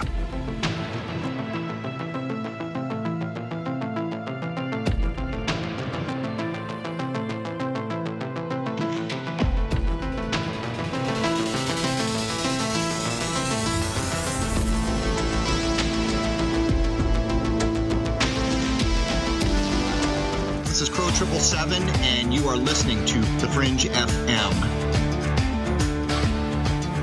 Occult Arcana is a balanced and objective guide to those subjects considered a part of the nature of light and darkness. Addressed in this text is a compilation of material that will provide new perspectives and awaken latent abilities that we all possess. The content herein shall provide magical sustenance for adept and novice alike, and will help strengthen the cornerstone of mystic understanding and alchemical transmutation. If you are interested in this modern grimoire, you can find detailed information and ways to order by visiting www.thesecretteachings.info. Although esoteric and occult studies remain vast, they are rooted within a universal philosophy that is difficult, if not impossible by finite terms, to explain in words. Language places restriction and erects barriers to understandings. By this it is to be understood that there are some things man should consider far too sacred to profane with definition. For these concepts and the manner by which we live our lives, we shall take a note from the Greek philosopher Pythagoras. Quote, "Silence is better than unmeaning words." End quote. To get your autographed copy of Occult Arcana today, simply visit www.thesecretteachings.info or email The Secret Teachings at rdgable@yahoo.com. Hey, is that a new music app? Yeah, check it out. Surfer Music Discovery. It links to thousands of online stations, but the twist is you see the song names and artists that are now playing live. That's different. No guessing. Looks like a waterfall of music. So many formats. Rock, oldies, country, R&B, jazz, and a whole lot more. How's that spelled? Surfer. S-U-R-F-R. Is it expensive? It's free. No need to sign up or sign in. Get the Surfer Music app free from Google Play or the App Store. Alex X. Hi, I'm Alex Exum, and you're listening to The Fringe FM.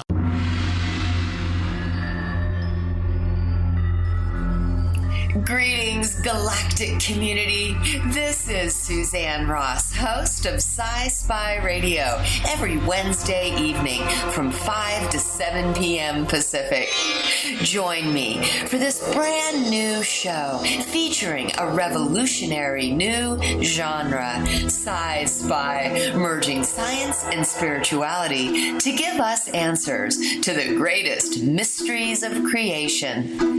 Together, scientific discovery and spiritual revelation reveal the truth about who we are, where we came from, why we're here, and where we're going.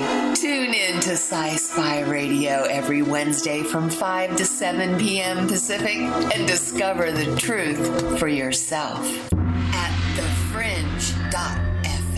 The Fringe FM isn't just a radio station. We also provide services for all your audio production needs. If you are interested in live radio or pre-recorded podcasts, we're here to help. We even do audio enhancements and voiceovers if needed. If you want to do a podcast or live radio show and even want the option to syndicate on terrestrial radio, from simple audio file enhancement to live production and call screening, we have you covered. We have worked with some of the best professionals in the business in order to provide coaching instruction for content creation, show structure, and more. Contact The Fringe Digital Media for more at info@thefringe.fm. That's info@thefringe.fm. Or call 501-777-5631 for a consultation. Listen, I want to tell you about G.I. Joy from GetTheTea.com. It's the best alchemical concoction of goodies for your stomach and digestive system I can recommend, and that's all based on my experience. Packed with colostrum, acidophilus, aloe, peppermint, and turmeric. If you do your own research, then you know this is the bee's knees for the stomach and digestion. Now, due to Big Brother's ears and the eye in the sky, you know I can't go into the details about what it helped me with. All I can say is I got relief. It's non-GMO, no fillers, no preservatives, manufactured right here in the US of A, and delivered to you by the only people who stay on top of the game and are out in front. Go grab a bottle of G.I. Joy at GetTheTea.com and see what all the fuss is about. Again, that's GetTheTea.com. Hola, Fringe listeners. This is Dave Cruz of Beyond the Strange, and you're listening to The Fringe FM.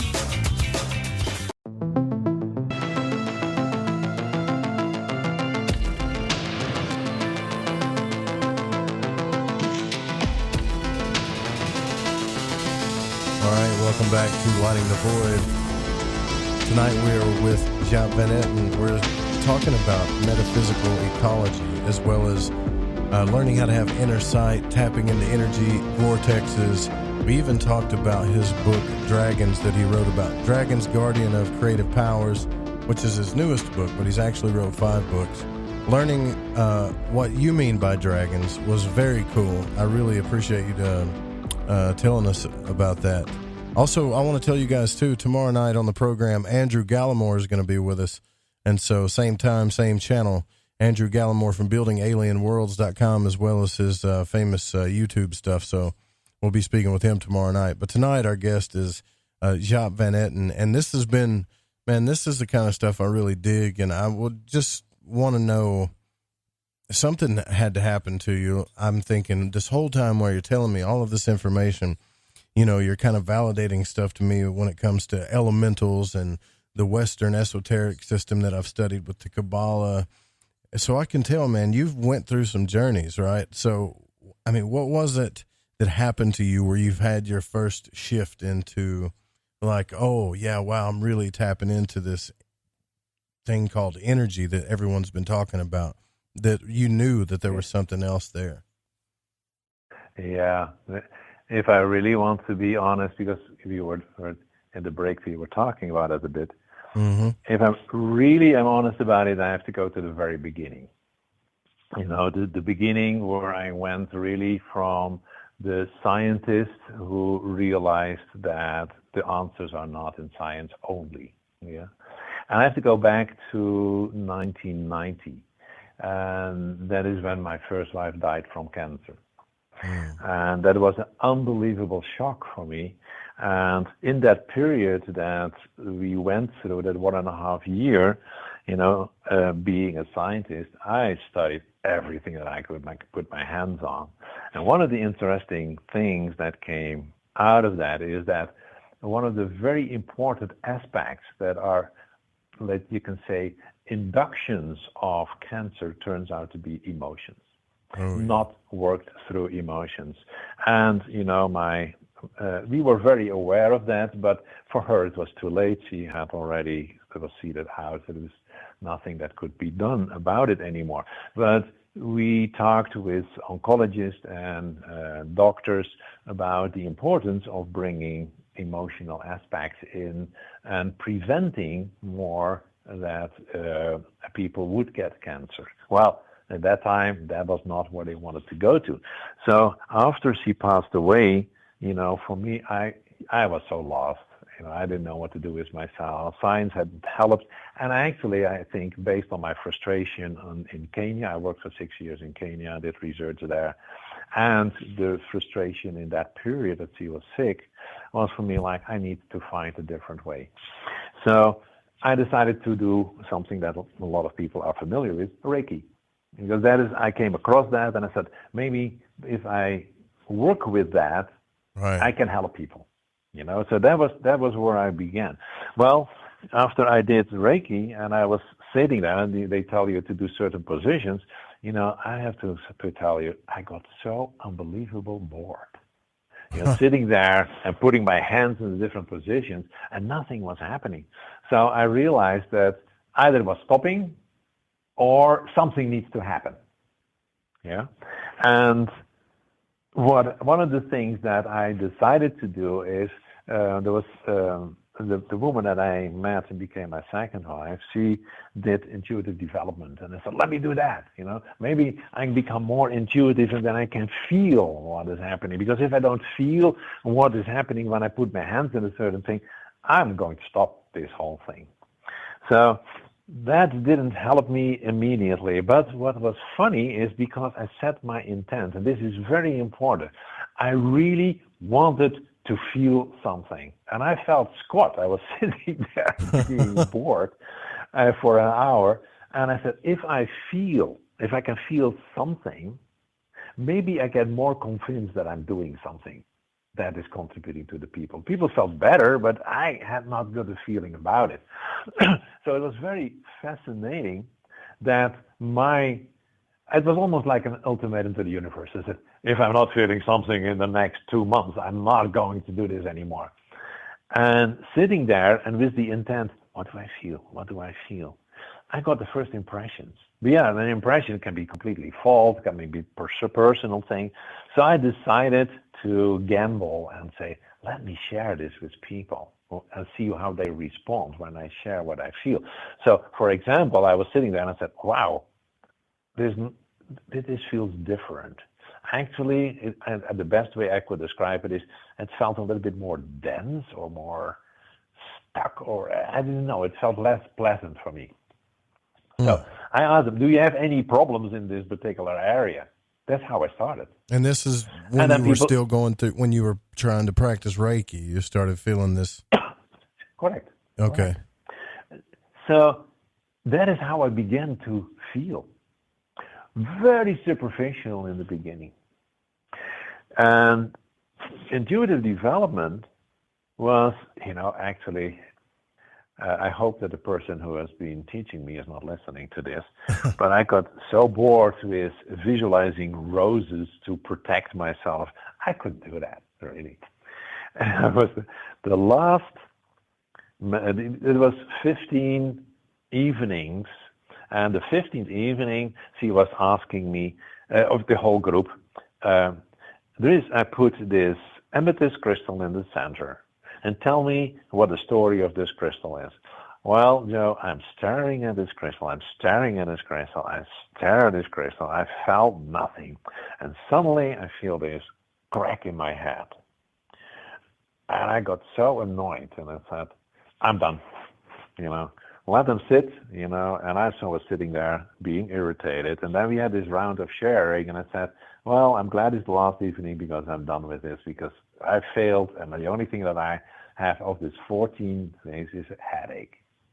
And this woman was very intuitive. She could see energy, she could see auras, and she's staring at me, and she said, wow, we can talk. I said, what are you talking about? You told her you had a headache, and that's a breakthrough, huh?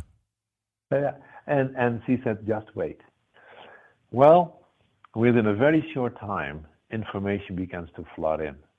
It was so overwhelming that I didn't know what to do with it. There was a week before we were going to Egypt to go into the pyramids and this, and I saw all those things. I knew what was going on, and I was so overwhelmed that I was begging, please stop, please stop. And suddenly, I didn't see anything anymore. But what was this experience helped me to understand it is possible, but this was too much for me. So now, you go to, yes? Just to be clear, so you got overloaded with information, more than you could. Exactly. Okay. Yes, my brain could really not deal with it. All right. I got so miserable, I got so overwhelmed, and I got literally sick of it, literally. Anyway, but for me, it was like, okay, apparently there's something that you can learn, but this is too much. I don't want to do that. And now I make another jump forward to, and that's 4 years later, 94. I was still living in the Netherlands, and I visited Sedona, and I was obsessed with a book. I needed to get this book. It's one of the 3 books of a channel, and I never read the books, by the way, but I was obsessed. I needed to have that book. Well, the day before we were supposed to leave Sedona, somebody gave us a tip of a woman who was privately selling that book. We went there, and this woman had a lot of crystals. And she saw my fascination for crystals because I was very much into crystals. And she said, I have a surprise for you. Close your eyes and sit in this chair. I don't know how you would feel, Joe, but I felt silly sitting in this chair with my eyes closed, not knowing what was going on. Yeah. And she comes in and she put something cold and heavy in my hand. And I started to cry. And I'm sitting there, not knowing why, and I'm sobbing for half an hour. Oh my gosh. And after half an hour, I calm down, I open my eyes, and what do I have in my hand? A crystal skull. Not an ancient one, it was just a crystal skull. So why am I, as an adult person, apparently it triggered something in me through the energy, but I didn't feel the energy in that moment.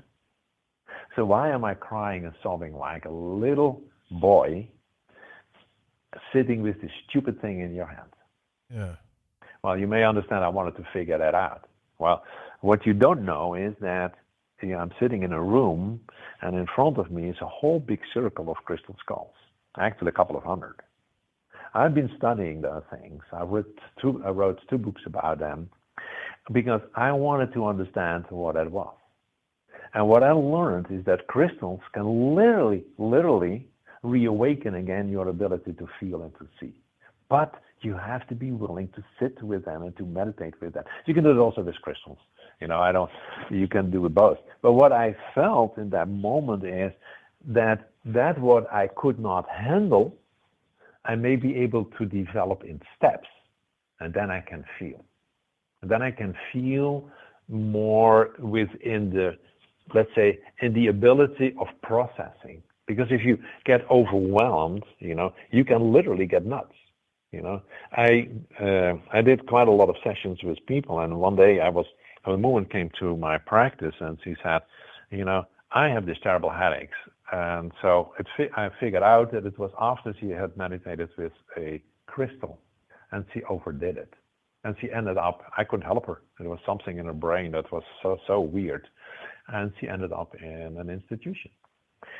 So it can, that moment that I realized I need to stop, I think I would have ended up in an institution. So that was too much. That moment was simply too much. But now, after I was fortunately, the universe, whoever helped me to close it, I now am gradually developing it again. So I can now have situations where I go to a place, and I will give you an example how I started my fourth book, which is called Birth of a New Consciousness, where I was sitting. I go out hiking in the wilderness here for my research, grids, portals to star systems, and all that kind of things that we study. And one day I walked through a canyon that I didn't know, and at a certain moment I could literally feel that there was a shift. I didn't know what a shift was, but the effect on my system was such that it was as if all my energy was drained out of me. And it was quite a hike that we already were doing, and I was like, oh crap, what am I doing? So do I need to go back or what? But I could feel this urge to continue. And I've learned one thing, is if you have a strong urge, just don't push it away, go for it, And so I continued with the help of my friend, and it was funny. It was like as if somebody literally was guiding me.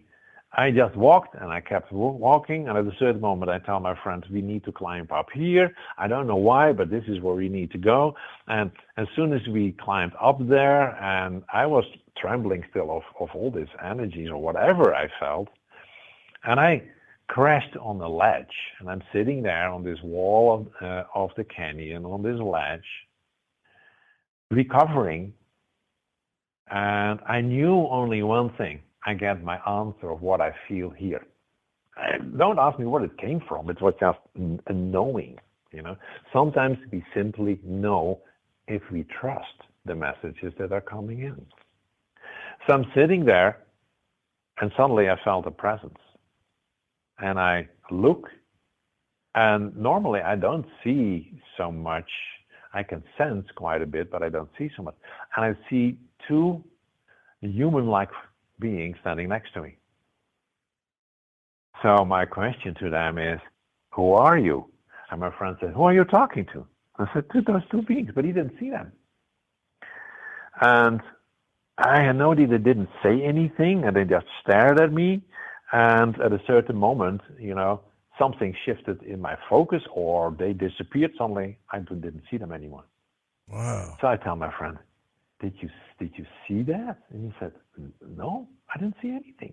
I said, but there were two humans, but they were a little bit different than humans, but they looked like humans, and they were a little bit royal. I said, if I would describe them, they looked a little bit like the elves in Tolkien's movies, the really? Lord of the Rings. Yeah. He said to me, was this in Sedona? Yeah. Where was this at again? That was in Sedona. Yeah. Sedona, okay. In Fay Canyon, to be precise. Yes. So anyway, I'm sitting with this experience, and I had no idea what to do with it. So I come home and I tell Jeannie, my wife, and I said, I had this weird experience. I see these two beings, and I tell her the story. And she said, well, she's very, very sensitive. So she literally could feel, and she said, well, it's like as if you bring them in here. And I said, well, now I don't see them. But she said, but I feel them.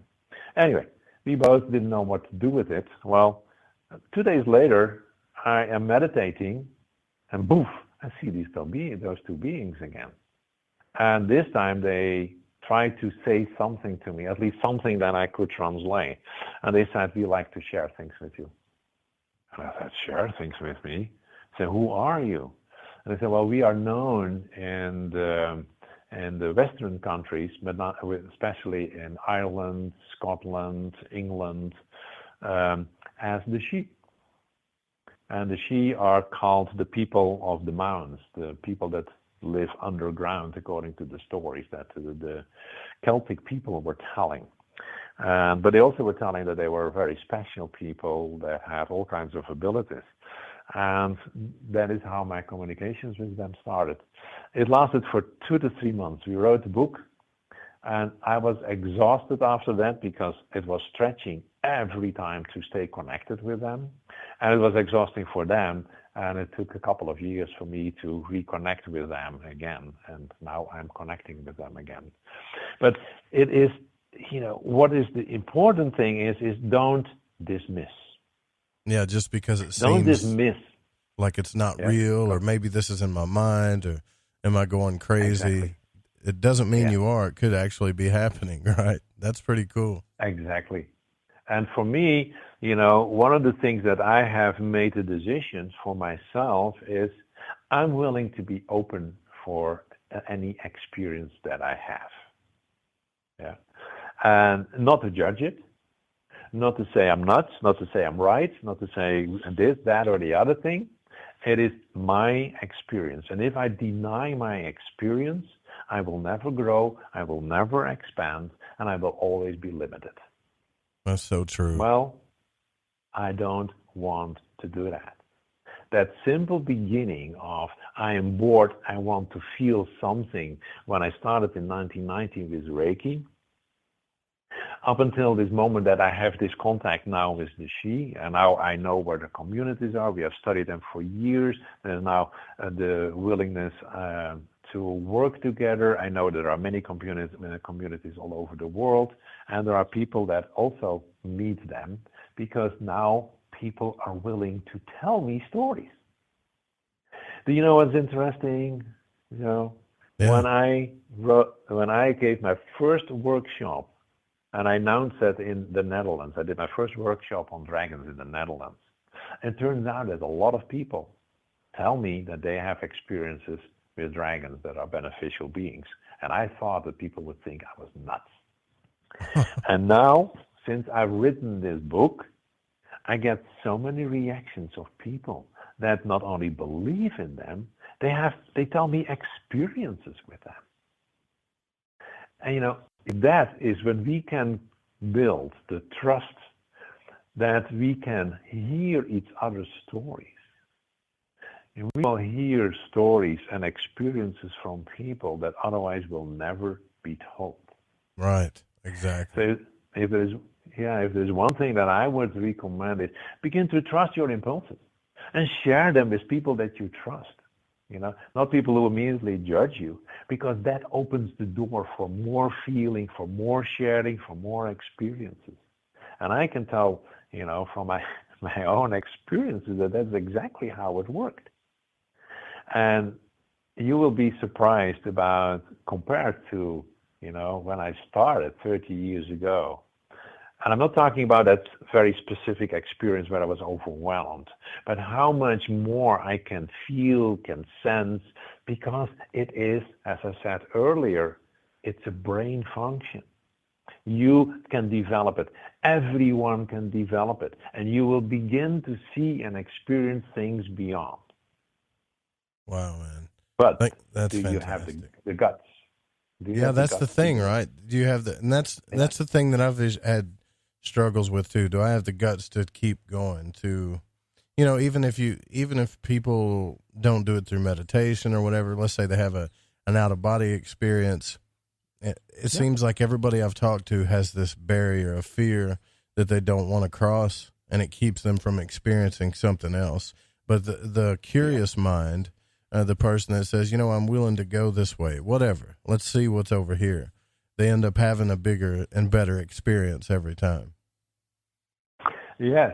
And you don't have to have a bad experience like I losing my first wife to go that route, It is that willingness to explore and begin to explore, because there is so much to explore, and we can help each other to understand this world, and then we can create and co-create together with all those wonderful beings a totally different and much better world. Yeah. Wow. That's how we help Mother Earth. That is what I think our purpose is of coming here. Yeah. Right? Absolutely. And you guys, you know what? We're at the top of the hour here. We're moving into the last part of the show, but again, another guest that we've had on the show that puts the utmost importance in the exploration of consciousness. How important is that to us right now?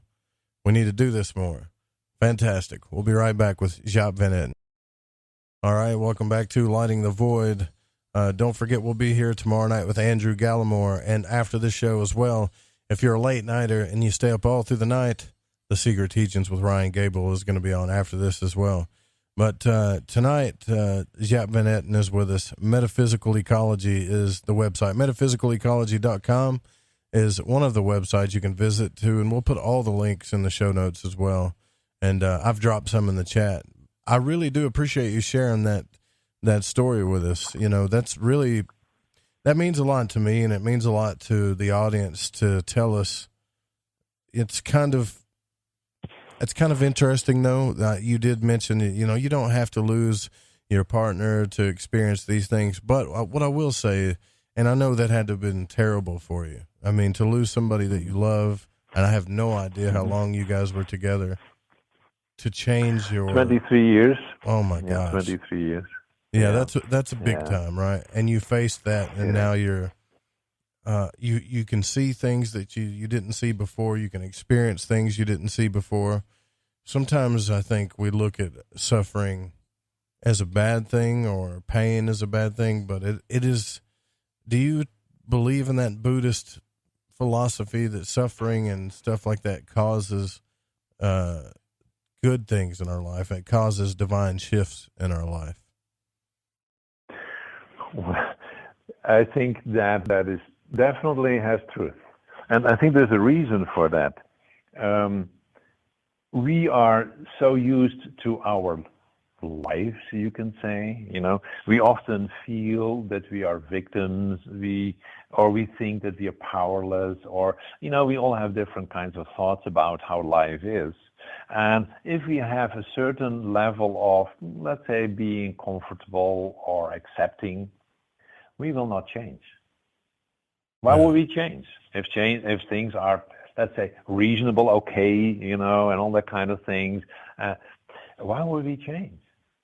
And if we, you can say, are not fulfilling our purpose here, because we all have our unique gifts to give, that spiritual aspect of us will knock on the door and say, and if you don't listen, at a certain moment, something more, you can say, drastically needs to happen to get your attention. So often what we see is that we need to go through a challenging situation in order to truly change. And I always try to invite people during my workshops and in lectures and other things, or in sessions, to say, listen, you don't have to create that signal. Begin to explore who you are. Begin to look at how you function to the best of your ability. Ask friends, to what do you think about me? Dare to be more honest with yourself. And especially be willing to look at your fears, your worries. If you have worries and you're afraid to do this or can't do that, that means you have fears and worries. And you need to work on them to free yourselves from that in order to get a better life, in order to be able to experience the world on a, let's say, more extended way. Yeah? And if you're not willing to put some efforts in, you will be stuck. And then there is the risk that you, at a certain moment, experience something more dramatically in order to shake you loose. And looking back at my life, I don't wish that to anybody, because that was not, that was very dramatic. I bet, yeah. It has cost me many years to overcome it, and, talking about personal things, one of the things that we forget is that we forget. And what I mean with that is that there is a lot of an experience that we have that has a lot of emotions that we are not able to deal with, is that we put it under the rug. Or to say it differently, it goes into our subconscious, it goes into in our system, it gets locked up in muscles, sometimes in internal organs, and we forget. We are not aware anymore. And I can tell you, and again, I go to my personal story. While I'm doing all this research and, increasingly begin to feel things, there are certain areas where I'm not looking at myself as much as I was actually invited. And it happened one day when I was hiking in one of the canyons, and, I suddenly go around a corner, and what I see there a fox. And I thought, wow, I see a fox. You don't see that often, a fox, because they are pretty hiding themselves. And he is sitting there straight in front of me. And so I got totally excited as a good biologist. And I'm standing there looking at him, and suddenly he begins to walk in my direction. I was like, wow, look at this. Because I'm standing still, he thinks I'm a tree. He doesn't see me, or he doesn't notice me. And he comes closer and closer and closer, and I think, whoa, he comes very close. He should by now be able to sniff me out, right? But he didn't. And suddenly, he started biting in my hiking boots. I'm like, what the heck is wrong with this animal? So I try to push him away, but he keeps attacking my shoes. And I hit him with my dowsing rod, and apparently I hit him on the wrong place, and he falls, and I think, oh, I killed the poor thing. So immediately I give him energy, I give him a Reiki, and, oh, what did I do to it? Suddenly, he starts moving again. He walks away a couple of yards, he turns around, and he jumps at me, and he bites me in my hand. Oh. He was flying through the air. Well, I give him a kick, because by that time I was getting annoyed, and threw some stones at him, and he finally disappeared. Anyway, I go home, don't pay attention to the whole thing, and after 1.5 weeks, I told the story to the person that I was staying in his house, and she said to me, well, maybe you need to inform the Forest Service, because, it is something that other people can be bitten as well. I was like, wow, you're right.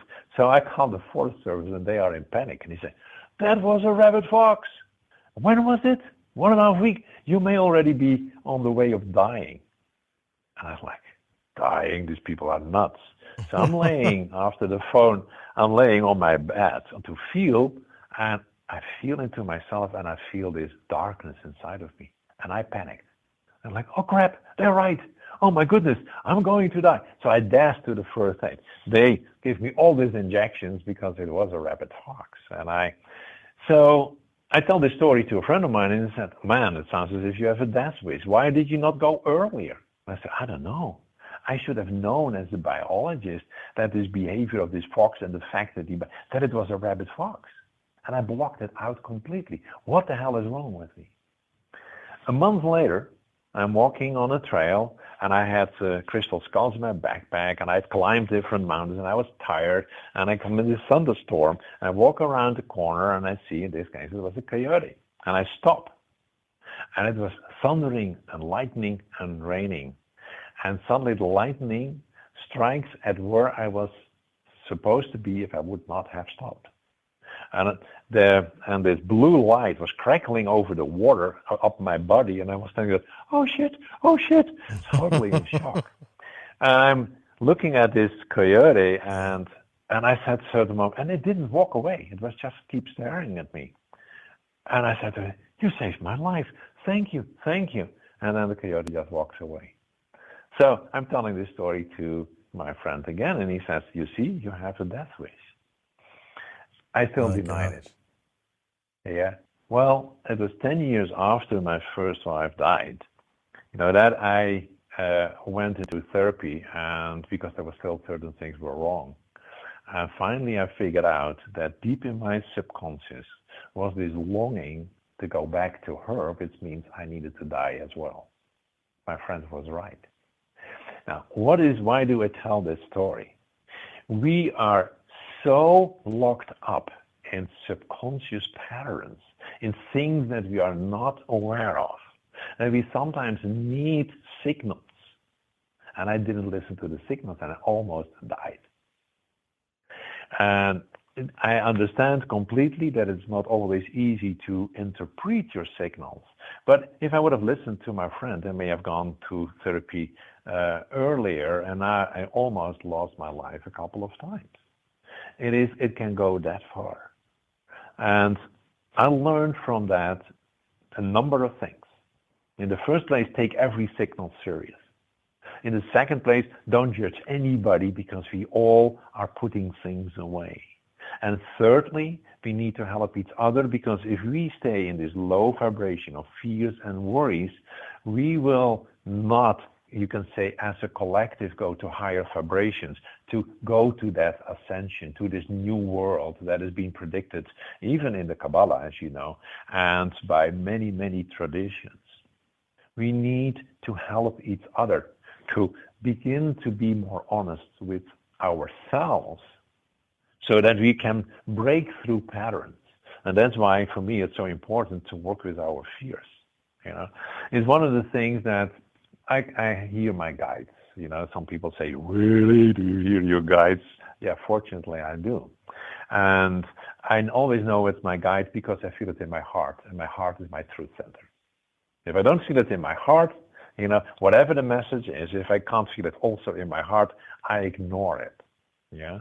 So my guides were telling me one of the first things you need to develop is a course, and I did first workshops with that, to help people to deal with their fears.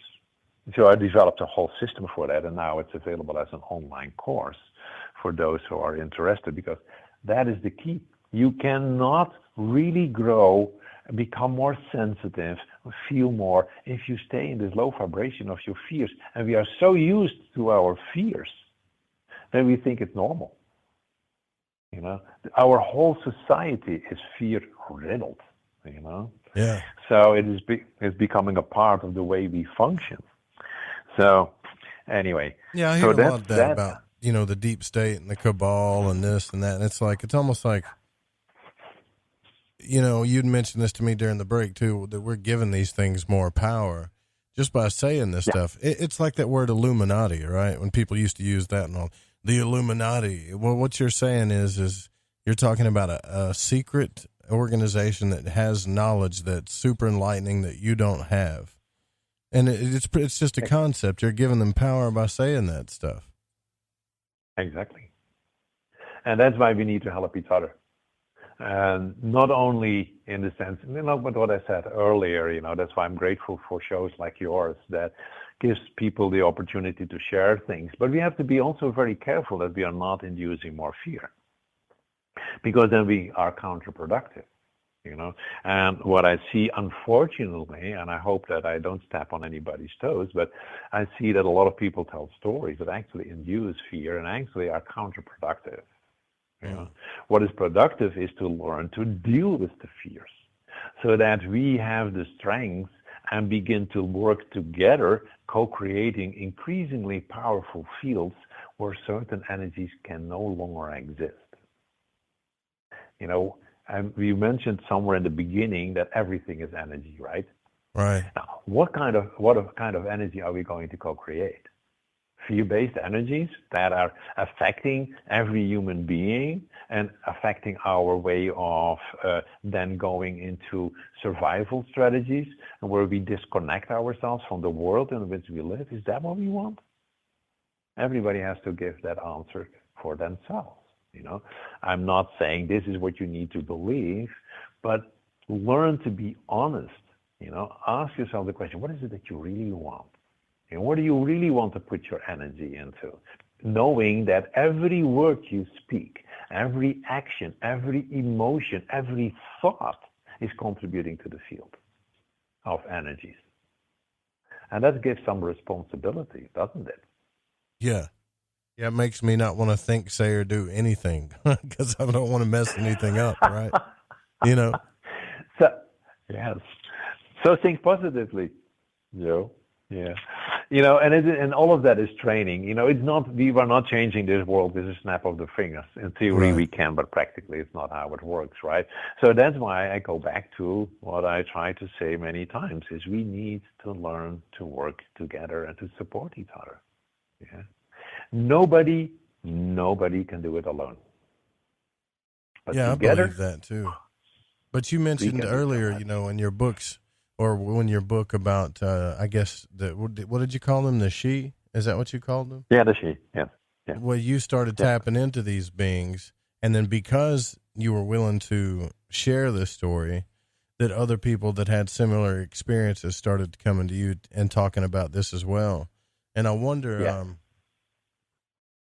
it does make me wonder where people like J.R.R. Tolkien and all of these really classic storytellers got these characters from. Do you ever wonder, like, if he did tap into some, something like that, and he was afraid to talk about it, maybe because he didn't want to be called a certain thing? It was a different time, an era than we live today. So if maybe he wrote stories about it, there is a saying that we can only write about something that somewhere in the collective is existing. I don't know whether that's true, but some people believe that. In other words, Tolkien must tap into something, and yes, then his fantasy may group that information together in different ways. But, the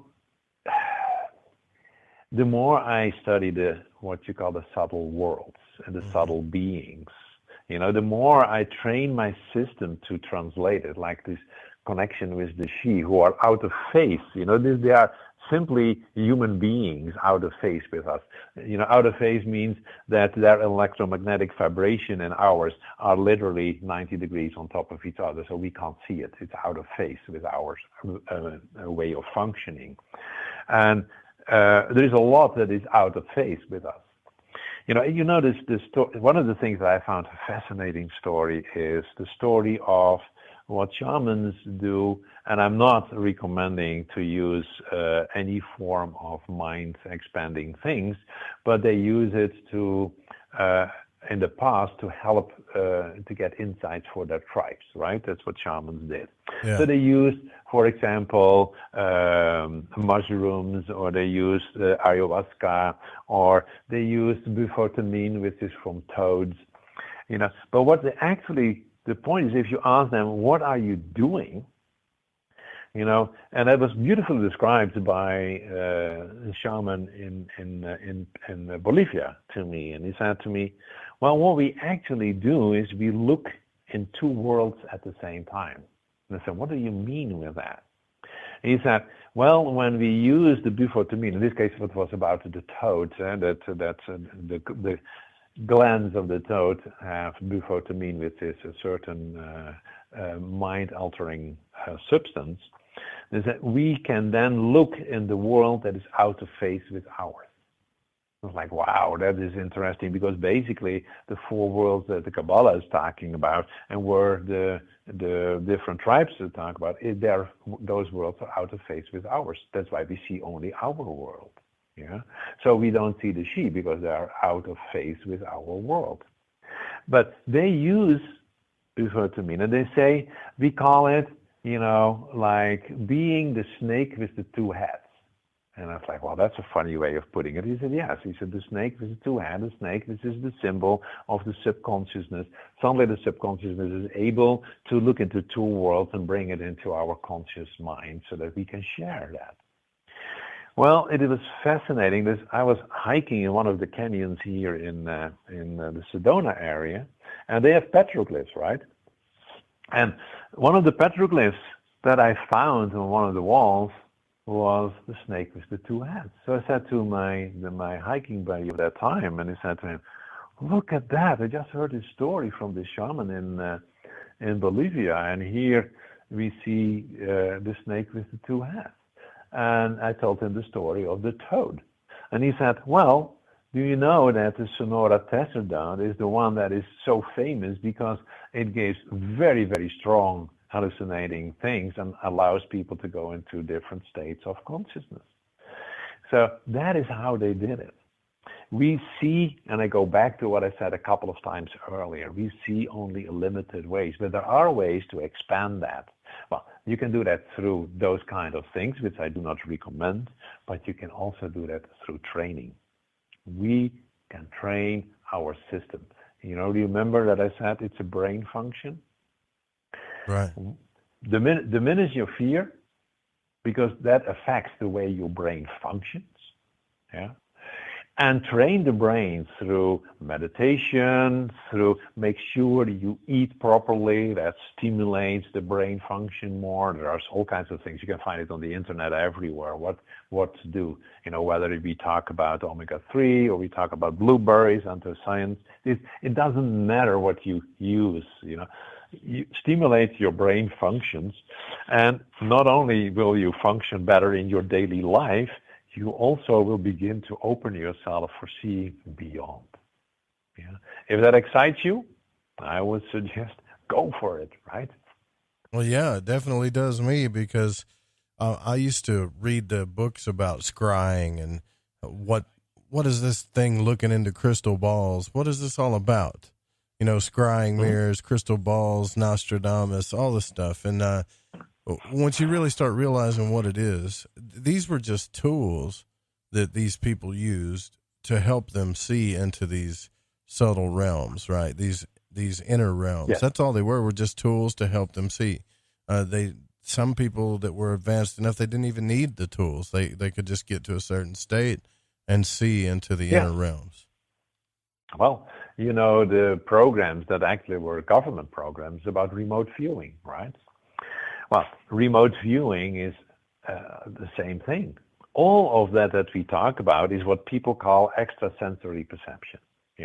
Nowadays it's scientifically proven. And there are several people that are really have been working on that. And there are some interesting books, like Russell Tark wrote this book, Limitless Mind, where he summarized all the results, that of the research that they have done over 30 years, and it is scientific research that extrasensory perception is a normal part of us of human beings.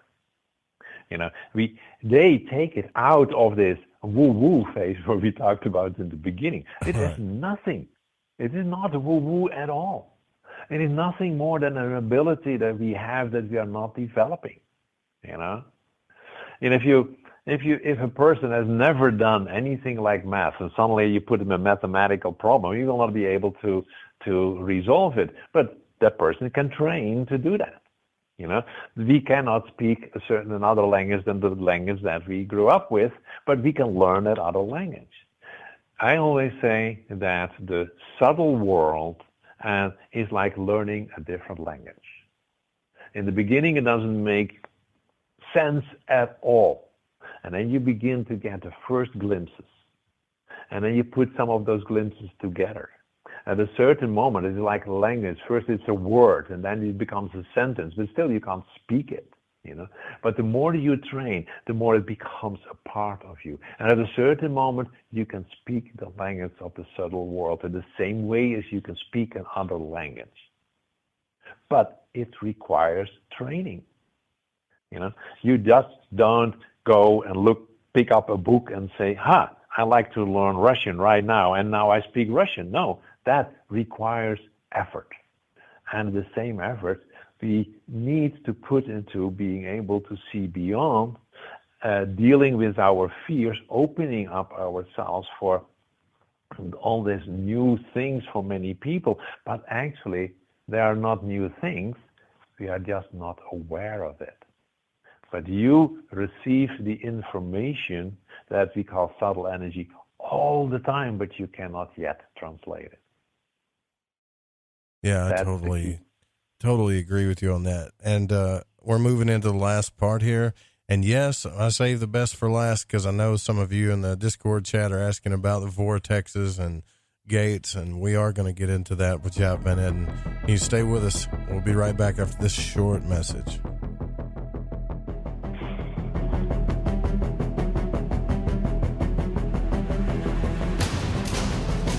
You're listening to Lighting the Void Radio.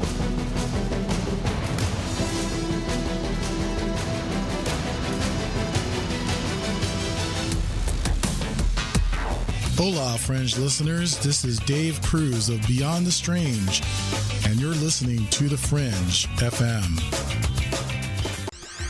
Ever seen an extraterrestrial?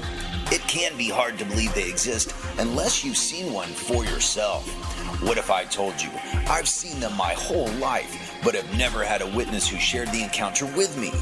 Now, what if I told you I saw 4 of them, 2 with blue skin, and there are over 20 witnesses to this CE5 event? My new book, The Blue Beings, Visitation at the UFO Conference, documents actual accounts from real witnesses, many of which have gone on record to attest to this otherworldly reality. Be a part of the quantum paradigm shift that is taking place right now. Go to johnpolkmedia.com to get your copy of The Blue Beings, Visitation at the UFO Conference, on sale right now at johnpolkmedia.com. That's JOHNPOLK media.com.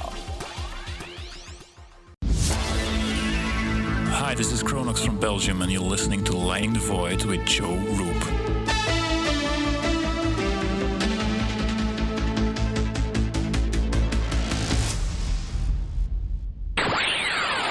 You're listening to Lighting the Void Radio. You're listening to the Fringe FM, and I'm Michael Deacon reminding you can find my show right here on the Fringe FM every Sunday night at 9 p.m. Pacific Standard Time, 12 p.m. Eastern Time, or by going to michaeldeacon.com. The choice is yours. Lighting the Void is proud to announce Mind and Magic's Protection and Defense Course for protection from magical and psychic attacks. This is not a joke. Magic practitioners are on the rise, and with that comes attacks from baneful or black magicians that try to harm or hurt others for their own selfish reasons. If you are not a believer in psychic attacks, then this isn't for you. If you are, and you want the power to defend yourself and your family and home, then I highly suggest you grab Freighter Xavier's Protection and Defense Course. In this course, you will learn how to tell if you are under attack from a natural source or if an individual is attacking you. The 4 forms of curses and attacks, how to remove self-imposed curses, the correct way to cleanse your home from negativity or malevolent entities, how to make your own holy water, what you should always keep near or under your bed, herbs that banish negativity and promote purity, the most powerful banishing rituals on the planet, and for those that seem to want to harm you the most, how to put your enemies in a hell pit of their own making. You can also learn protection against shadow people and other entities. Or are you just in a bad planetary alignment? Even how to get rid of an enemy using a tic-tac box. It does not matter what your faith or belief is, this will work. Click the banner on the website at lightingthevoid.com or go to lightingthevoid.com/Xavier. Hi, this is Aaron Hunter, host of Real Paranormal Activity, the podcast where we tell real paranormal experiences of people from around the world. And we also conduct interviews with authors, investigators, psychics, and mediums. Real people, real stories, real fear. Thursdays at 6 p.m. Pacific, 9 p.m. Eastern on The Fringe FM. See you then. Hello, this is Vance Nesbitt. Take the time to expand your mind by listening to Lighting the Void with Joe Roop right here on the Fringe FM. Ahoy there, Gigi here from Shift Happens. Do you like to boogie down to topics such as ufology, the occult, and the mysteries behind our reality? Well, I invite you to join us every Friday night at 7 p.m. Pacific, that's 10 p.m. Eastern, as we like to punch that curiosity button and tickle that fancy. We tickle that fancy, but yeah, I don't know if that's the right analogy, but there's certainly a lot of tickling going on over here at Shift Happens.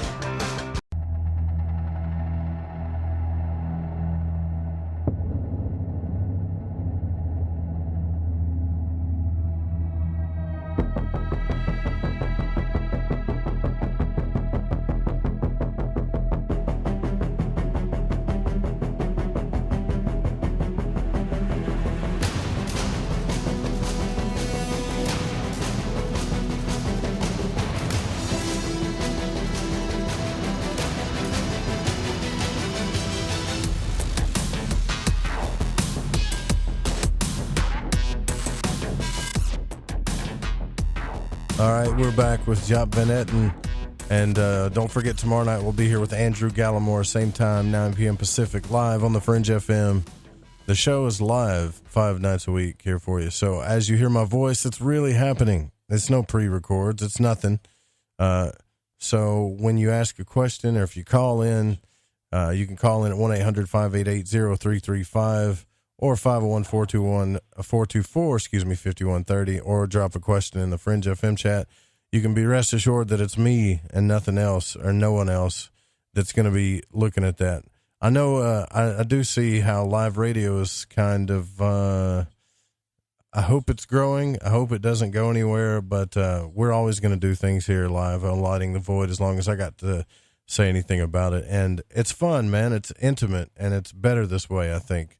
And speaking of which, I wanted to get a little bit deeper here with you, and I've been kind of saving this for last because I've been getting hit up with a lot of questions about vortexes, right? Energetic vortexes.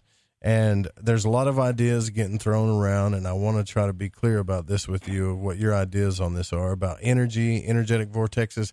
And some people have even mentioned stargates, right? So what is when you talk about a vortex of energy, what are you specifically referring to?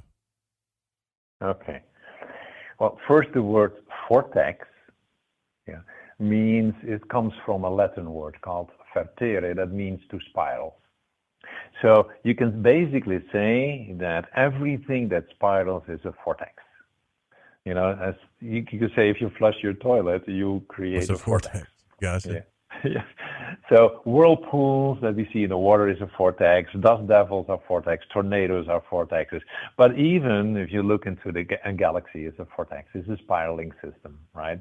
So everything that spirals is a vortex. Now, when we talk about vortexes that are connected to the Earth, we talk about a point, a place where energy is exchanged. Because what happens is a vortex is only created when there is something happening between two different systems.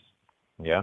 So it can be a barometric pressure that creates different vortexes in the air, for example. The movement of water creates it. So there's always something that moves from one place to the next that creates it.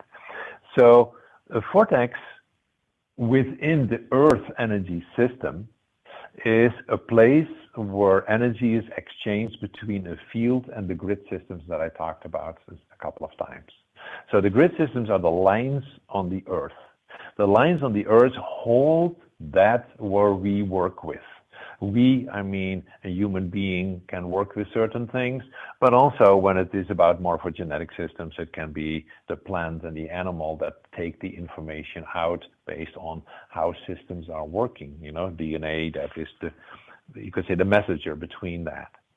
So there is a field of potential, and if you go to a vortex of whatever system, you can tap into that what the system works with, and that's what the full potential is. So for me, those are the places where you learn most. So you can sit on a line somewhere, but the line is only giving you the point for what is in the system that we are working with. Now the vortex can allow you to tap into all potential that exists. So if we talk about growing, expanding, learning more about the Earth, about animals, about anything you want to do, then it is nice if you can find where a vortex is. Now, to learn that, you need to learn either to doubt or to be very sensitive. I know people who, and that includes my wife, Jeannie, she can walk to a vortex and she's always right. And I can check that or let other people check it. We have never been able to find her wrong. But then not everybody can do that. But we can all tap into the energies because they create fields on the Earth, and you can sit and take in any energy that you need in order to be optimally functioning. So that is a general description of vortexes. Now, as I said, there are also, you can say, vortexes that are not only within the Earth system, there are also vortexes that connect the Earth outside to other star systems, and then we call them portals. So portal is also you can say, a vortex. We also have vortexes in our own physical system, and then we call them chakras or acupuncture points or spin points. So they exist everywhere, and they all are places where energy goes in and out. So that means that if we talk to portals or doorways or whatever you want to call that we actually talk about systems where energy is exchanged between the Earth and, let's say, the Pleiades or Arcturus or whatever.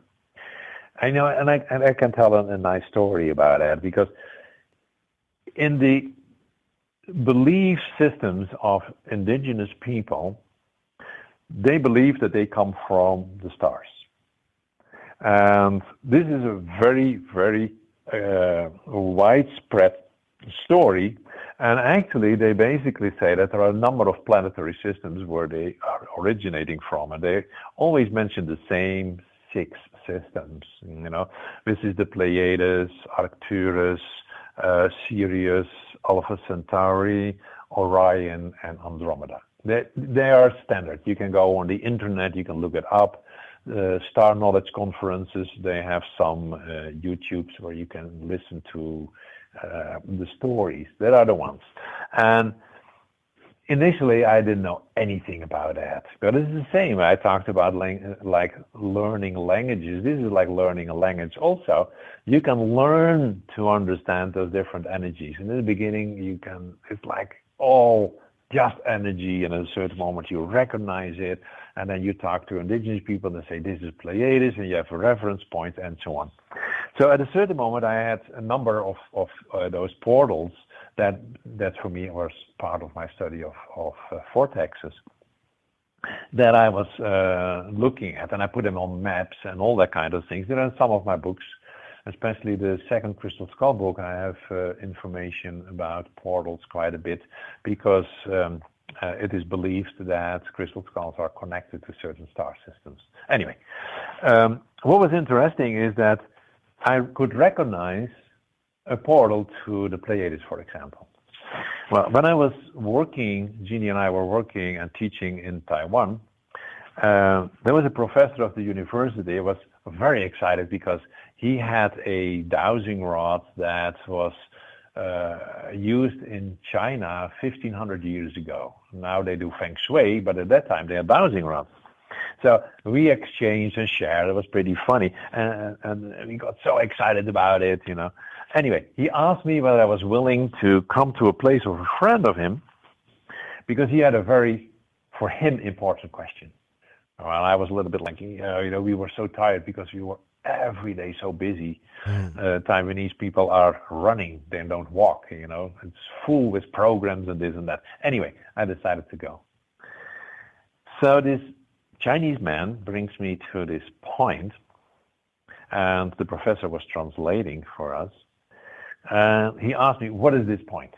I'm standing on this point, and I do my usual tuning in, and I said, oh crap, what am I going to say? This is a portal. I can't tell him this is a portal to the Pleiades. Okay, let me say it this way. So I said to this Chinese man, if I was in the United States and I was working with indigenous people, I would say to the indigenous person, this is a place to connect with your ancestors. And I would say it's the star system of the Pleiades. So the professor translated that to the Chinese man. This man jumped up and down. He was so excited. And so I asked the professor, what's going on? And he said, he is very, very excited about what you're just saying, because he has a transcript of an interview with the last shaman of the tribe that used to live in Taiwan. And it was in 1927. I will never forget it. 1927. And that was his interview. This is recorded. He has a transcript of it. And in that interview, the shaman was saying that this was the place that they connected with their ancestors, and the star system they described was the Pleiades. So for me, that was important for 2 reasons. In the first place, it was like a nice confirmation for me, like, at least what I'm saying, I'm not completely nuts. This story is apparently everywhere. But it also means that we and people through eons of times have connected with their ancestors in the stars. And it helps us to understand that, our concept of the world, our concept of energies, systems, connections is so limited. And we now begin to explore that. I recently put on, there is another website which is from our non-profit organizations, and it is ucme.international, that there is quite some articles on that one, and the most recent one is about portals. So if people are interested, you can go to that website, go to articles and read the story about the portals that I wrote for that one, because people love that kind of stories. It helps us to understand that everything is so interconnected that we need to relearn again to live on this planet in connection not only with plants and animals that are our relatives. You remember, every atom is coming from Mother Earth, so that makes us relatives because you all are part of Mother Earth. But we also are related to beings in the star systems. Isn't that exciting? And we can explore it through portals. Now, let me tell one last story. When we are doing this study about the different vortexes and the ruins of the people that used to live in this area in Sedona called the Sinagua, and we have studied hundreds now of those different little ruins and big ruins, that those and the little ruins have one or two rooms. And in each of those rooms, you find a vortex and a portal to any of those 6 star systems that I mentioned. We have looked at it. I think I've done a couple of hundreds of different portals, and they all fit in those 6. It is different when you study the portals that the Shi are connected with, because they are also connected to different star systems, and they are completely different than what the indigenous people are connecting with. That's a completely different story, but it gives you a little bit of an idea that when we talk about a vortex, it depends within which system you're looking. Anything that spirals is a vortex. You can study them within the Earth, but you can also go beyond the Earth. And nowadays, even NASA is confirming that there are portals in this that exist. They have a slightly different description, but it's interesting that now science is talking about portals also. So that is that at least a little bit of an explanation that will help people to understand. Yeah. I mean, I never could really put it together. Vortexes. I understood energetic vortexes. Okay, but how is that a portal to another star system? Well, yeah, I mean, I kind of understand it if you can see the bigger picture of things. If you can see that, we're not in just this 2D and even 3D space that we think we are, that everything's interconnected, Yes. And that is one of the most fascinating things, that while we are, some people would say limited to this earth, and the more you develop your skills that we all have, but we need to train them, the more you begin to see how far more expanded everything is, Then we begin to see that Mother Earth is really the center from a certain perspective of the activities. And we are here to support her process. That's why we incarnated into this physical system, that we understand that it is one dynamic system, and that system is tied in to all kinds of other star systems that is all interconnected. There is this beautiful saying that some of you may have heard, the flapping of the wing of a butterfly is felt throughout the universe. You may have heard that Zen statement. Mm-hmm. There is a truth in that. Yeah. If we realize that quantum particles are connected, we go back to the quantum entanglement, that they now know that even when they're light years away, they still affect each other, then we begin to realize that actually actually everything is interconnected. That may help us maybe to look at this world slightly different, or maybe really different. And when we are doing that, we can begin to empower ourselves and say, wait a minute, if that's true, and if we are connected, and I can learn, my system is capable of connecting with all of that, if I'm willing to train that, and if I'm willing to diminish my fears and my worries and my other stuff, don't you think that's not very empowering for us? That we have, as human beings, that power, that we can do that? Then I go back to what I said a couple of times. I find that exciting.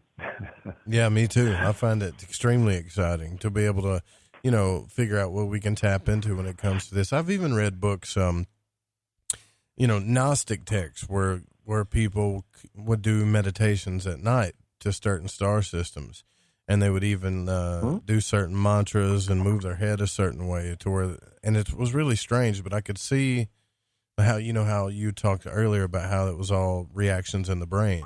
Well, they kind of understood this from a scientific point of view, how they could travel into another star system consciously while they meditated right where they were, appearing at a certain star system. Yeah.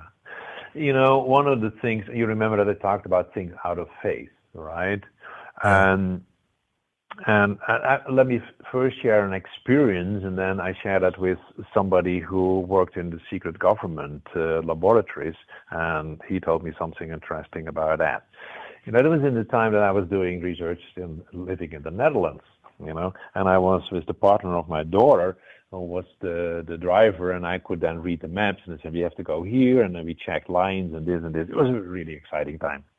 And one day we walked into a forest, and it was a rather open forest, so you could look through the trees, and we saw a road in the far distance with cars driving.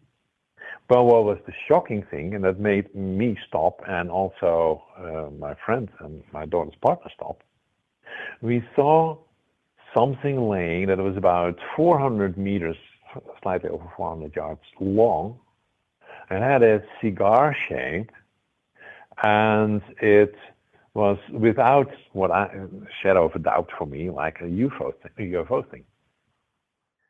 But it was not solid. It was, you could look through it. So you could see it like a shimmer. Well, at the same time, I could see the road and the cars literally were driving through it. It was completely bizarre. So I look at, his name was Frank, and I said, Frank, what do you see? And his mouth was still open. And he was staring at it. And he described exactly what I saw. So we decided to walk in that direction because now we were very curious, as you may understand. And then we saw 3 figures coming our way. And we looked at each other again. And we stopped. And because we knew there were 3, these were aliens. And they were the same. They were not solid. And they were always, you could almost look through them, but we could still see them. And we checked with each other. We had the same description again. And suddenly one of them saw that we could see them. So they said something to the other too, and he touched his belt, and suddenly everything was gone. He couldn't see them anymore. He couldn't see that thing anymore. So I was telling this to this guy that was working for 30 years in the secret laboratory of the government. And he said, oh, yeah. I said, the government has this kind of technology. He said to me, that is how you put yourself out of phase. There is in the military, it's already in use. So you can put it on, and you literally are not visible. I said, but I don't believe that is generally used. He said, no, it's used only for certain ops. But he said, it does exist, this technology, because they got it from, and then he said that they work together, and this kind of stories with different aliens that give this kind of technology. That part, that's a story I cannot verify, but that experience that Frank and I had was so unbelievably real. So we've been talking about it for ages, as you may understand. Yeah, sure. So, it's a big time experience, and definitely, I mean, definitely leaves the mind to wonder as we close the show down. And I got to say, you know, we got a few minutes to get out of here, but it's been an absolute pleasure speaking with you, Jaap. I really think this has been really cool. Thank you so much for coming on the show. It was a great pleasure. You know, there's so much and so many stories that can be shared. You know, as the whole purpose for me was to challenge the audience. Yeah. Step out of the box and see, you know, what it is that you really want to do with your life. Start exploring. You know, you have nothing to lose, you have only to gain.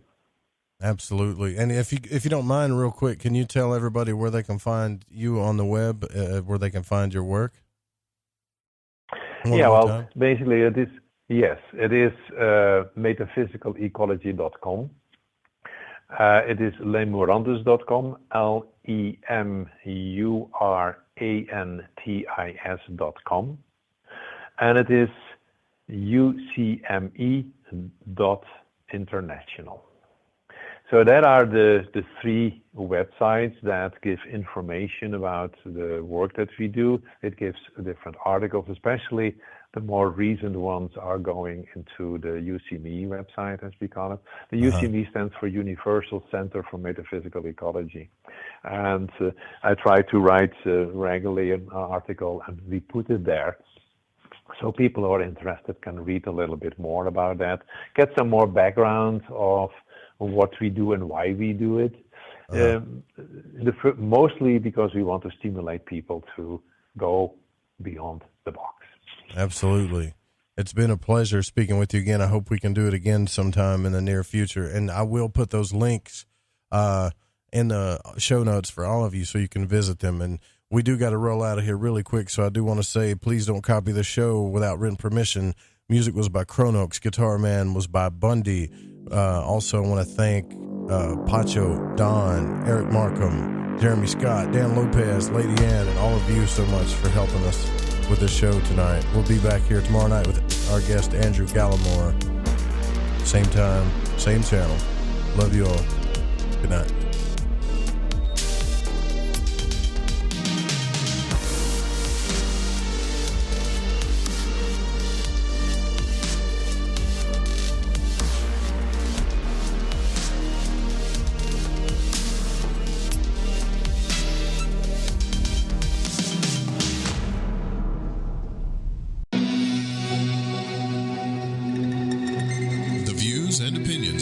On this program do not necessarily reflect those of the Fringe FM, KTLK Digital Broadcasting, its sponsors, affiliates, or staff. Listener discretion is advised.